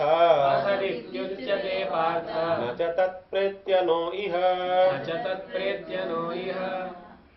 శ్రద్ధ లేకుండా హోమం చేసిన, దానం చేసిన, తపస్సు చేసిన, వేరు కర్మలు చేసిన వాటన్నింటినీ ఏమంటారు? అసత్. ఆ వేస్ట్ పేరే అసత్. మన బాడీలో వేస్ట్ అంటాం, ఇక్కడేమో అసత్ ఇది ఉచ్యతే. ఎందుకని అసత్ అంటారు? అది కాలక్రమంలో కొట్టుకుపోతుందిగా, ఎవడు చూస్తాడు? ఎవరికి కావాలి? ఎవరికి ఖాళీ ఉంది? త్రికాలేపి తిష్టతి, 3 కాలాలు ఏదైతే స్థిరంగా ఉంటుందో దాన్ని పట్టుకుంటే మన ప్రాబ్లం సాల్వ్ అవుతుంది, లేకపోతే అంతా అసత్. కాబట్టి శ్రద్ధ లేకుండా హోమం, దానం, తపస్సు ఏం చేసినా, ఎన్ని కర్మలు చేసినా అదంతా అసత్. వాళ్ళకి ఈ లోకంలో కానీ పరలోకంలో కానీ ఏమీ సుఖం, ప్రయోజనం ఏమి. కాబట్టి ఎప్పుడు ఏదో అసలు పరలోకం మాట దేవుడు, ఈ లోకంలో ఏదో మానసిక క్లేశం, ఏదో మానసిక ఆందోళన అస్తమానం తిరుగుతుంది. అంటే రావాల్సిన శాంతి మనకి రాలేదు అంటే సింపుల్ మీనింగ్ ఏంటి? చేయవలసిన పనిని నేను చేయవలసిన రీతిలో చేయలేదు. అంటే ఎగ్జామ్ పాస్ అవ్వలేదు, దాని అర్థం బాగా చదవలేదని కదా అర్థం. కాబట్టి ఇక్కడ మనం ఏం తెలుసుకోవాల్సిన రహస్యం ఏంటి? భగవంతుడు 3 కాలాల్లోనూ అన్ని చోట్ల ఉన్నాడు కాబట్టి, భగవంతుడు వేరు కాదు కాబట్టి భగవద్నామాన్ని శ్రద్ధతో మనం ఉచ్చరించుకుంటున్నాం అనుకోండి, మనం అన్ని యజ్ఞాలు, తపస్సు, దానం అన్నీ చేసినట్టే. కాబట్టి మనం ఆయన శరణంలోకి వెళ్ళిపోయి ఓం తత్సత్ అనే భావన మనలో తెచ్చుకుంటే మనం సత్వరజతమ గుణాలని దాటడానికి అవకాశం ఉంటుంది. ఇది ఈ చాప్టర్ యొక్క సారాంశం. సో ఒకసారి ఫైనల్ గా అర్జునుడు అడిగింది ఏంటి? శాస్త్రాన్ని పట్టుకోకుండా తనంతట తనకు ఏది నచ్చింది చేస్తే వాడి పరిస్థితి ఏమవుతుంది? సత్వరజతమ గుణాల్లోనే ఇరుక్కునుంటాడు, కర్మచక్రంలోంచి బయటికి రాలేడు, భగవత్ విముక్తి ఎప్పటికీ పోదు, వాడి ప్రాబ్లం సాల్వ్ అవ్వదు. మరి సమస్యకి సమాధానం ఏం చెప్పారు? ఆ శ్రీకృష్ణ పరమాత్మనే ఓం తత్సత్ అనే అక్షరాలతో అనే శబ్దంతో సూచిస్తున్నారు. ఆ ఓం తత్సత్ అనేది బ్రహ్మ నిర్దేశక పదం. అది ప్రపంచానికి అతీతం, కాలానికి అతీతం. సో ప్రపంచానికి అతీతంగా, కాలానికి అతీతంగా ఉన్న భగవంతుణ్ణి తెలుసుకున్నవాడు బ్రాహ్మణుడు. ఆ బ్రాహ్మణుల ద్వారా మనకి అందజేయబడిన సైన్స్ ఏదైతే ఉందో మళ్ళీ అక్కడ దాకా చేరడానికి అదే వేదము, అదే శాస్త్రము, దాని ప్రకారంగా అది ఏదైతే మన కోసం డిజైన్ చేసిందో యజ్ఞం, దాని ప్రకారంగా మనం యజ్ఞం చేస్తే మళ్ళీ మనం అందులోకి వచ్చిన వాళ్ళం అక్కడ దాకా మనం వెళ్ళడానికి అవకాశం ఉంటుంది. కాబట్టి బ్రాహ్మణ వేద యజ్ఞం మన బాణీలో చెప్పుకుంటే గురువు, శాస్త్రము, అనుష్ఠానము. బ్రాహ్మణం, వేద, యజ్ఞం అంటే గురువు, శాస్త్రం, అనుష్ఠానం. ఈ మూడింటిని పట్టుకుని మనం భగవంతుడి దాకా చేరుకోవాలి. శాస్త్రాన్ని పక్కన పడేస్తే మనం వేరే ట్రాక్లోకి వెళ్ళిపోతాము. వేరే ట్రాక్లోకి వెళ్తే ఆ సత్వరజతమ గుణాల్లోంచి బయటికి రాలి. కాబట్టి శాస్త్రం ఏం చెబుతోందో దాని ప్రకారంగా వెళ్ళడమే మనకి శ్రేయస్కరము. హరే కృష్ణ కృష్ణ కృష్ణ హరే హరే, హరే రామ హరే రామ, హరే కృష్ణ కృష్ణ కృష్ణ హరే హరే, హరే రామ రామ రామ హరే హరే,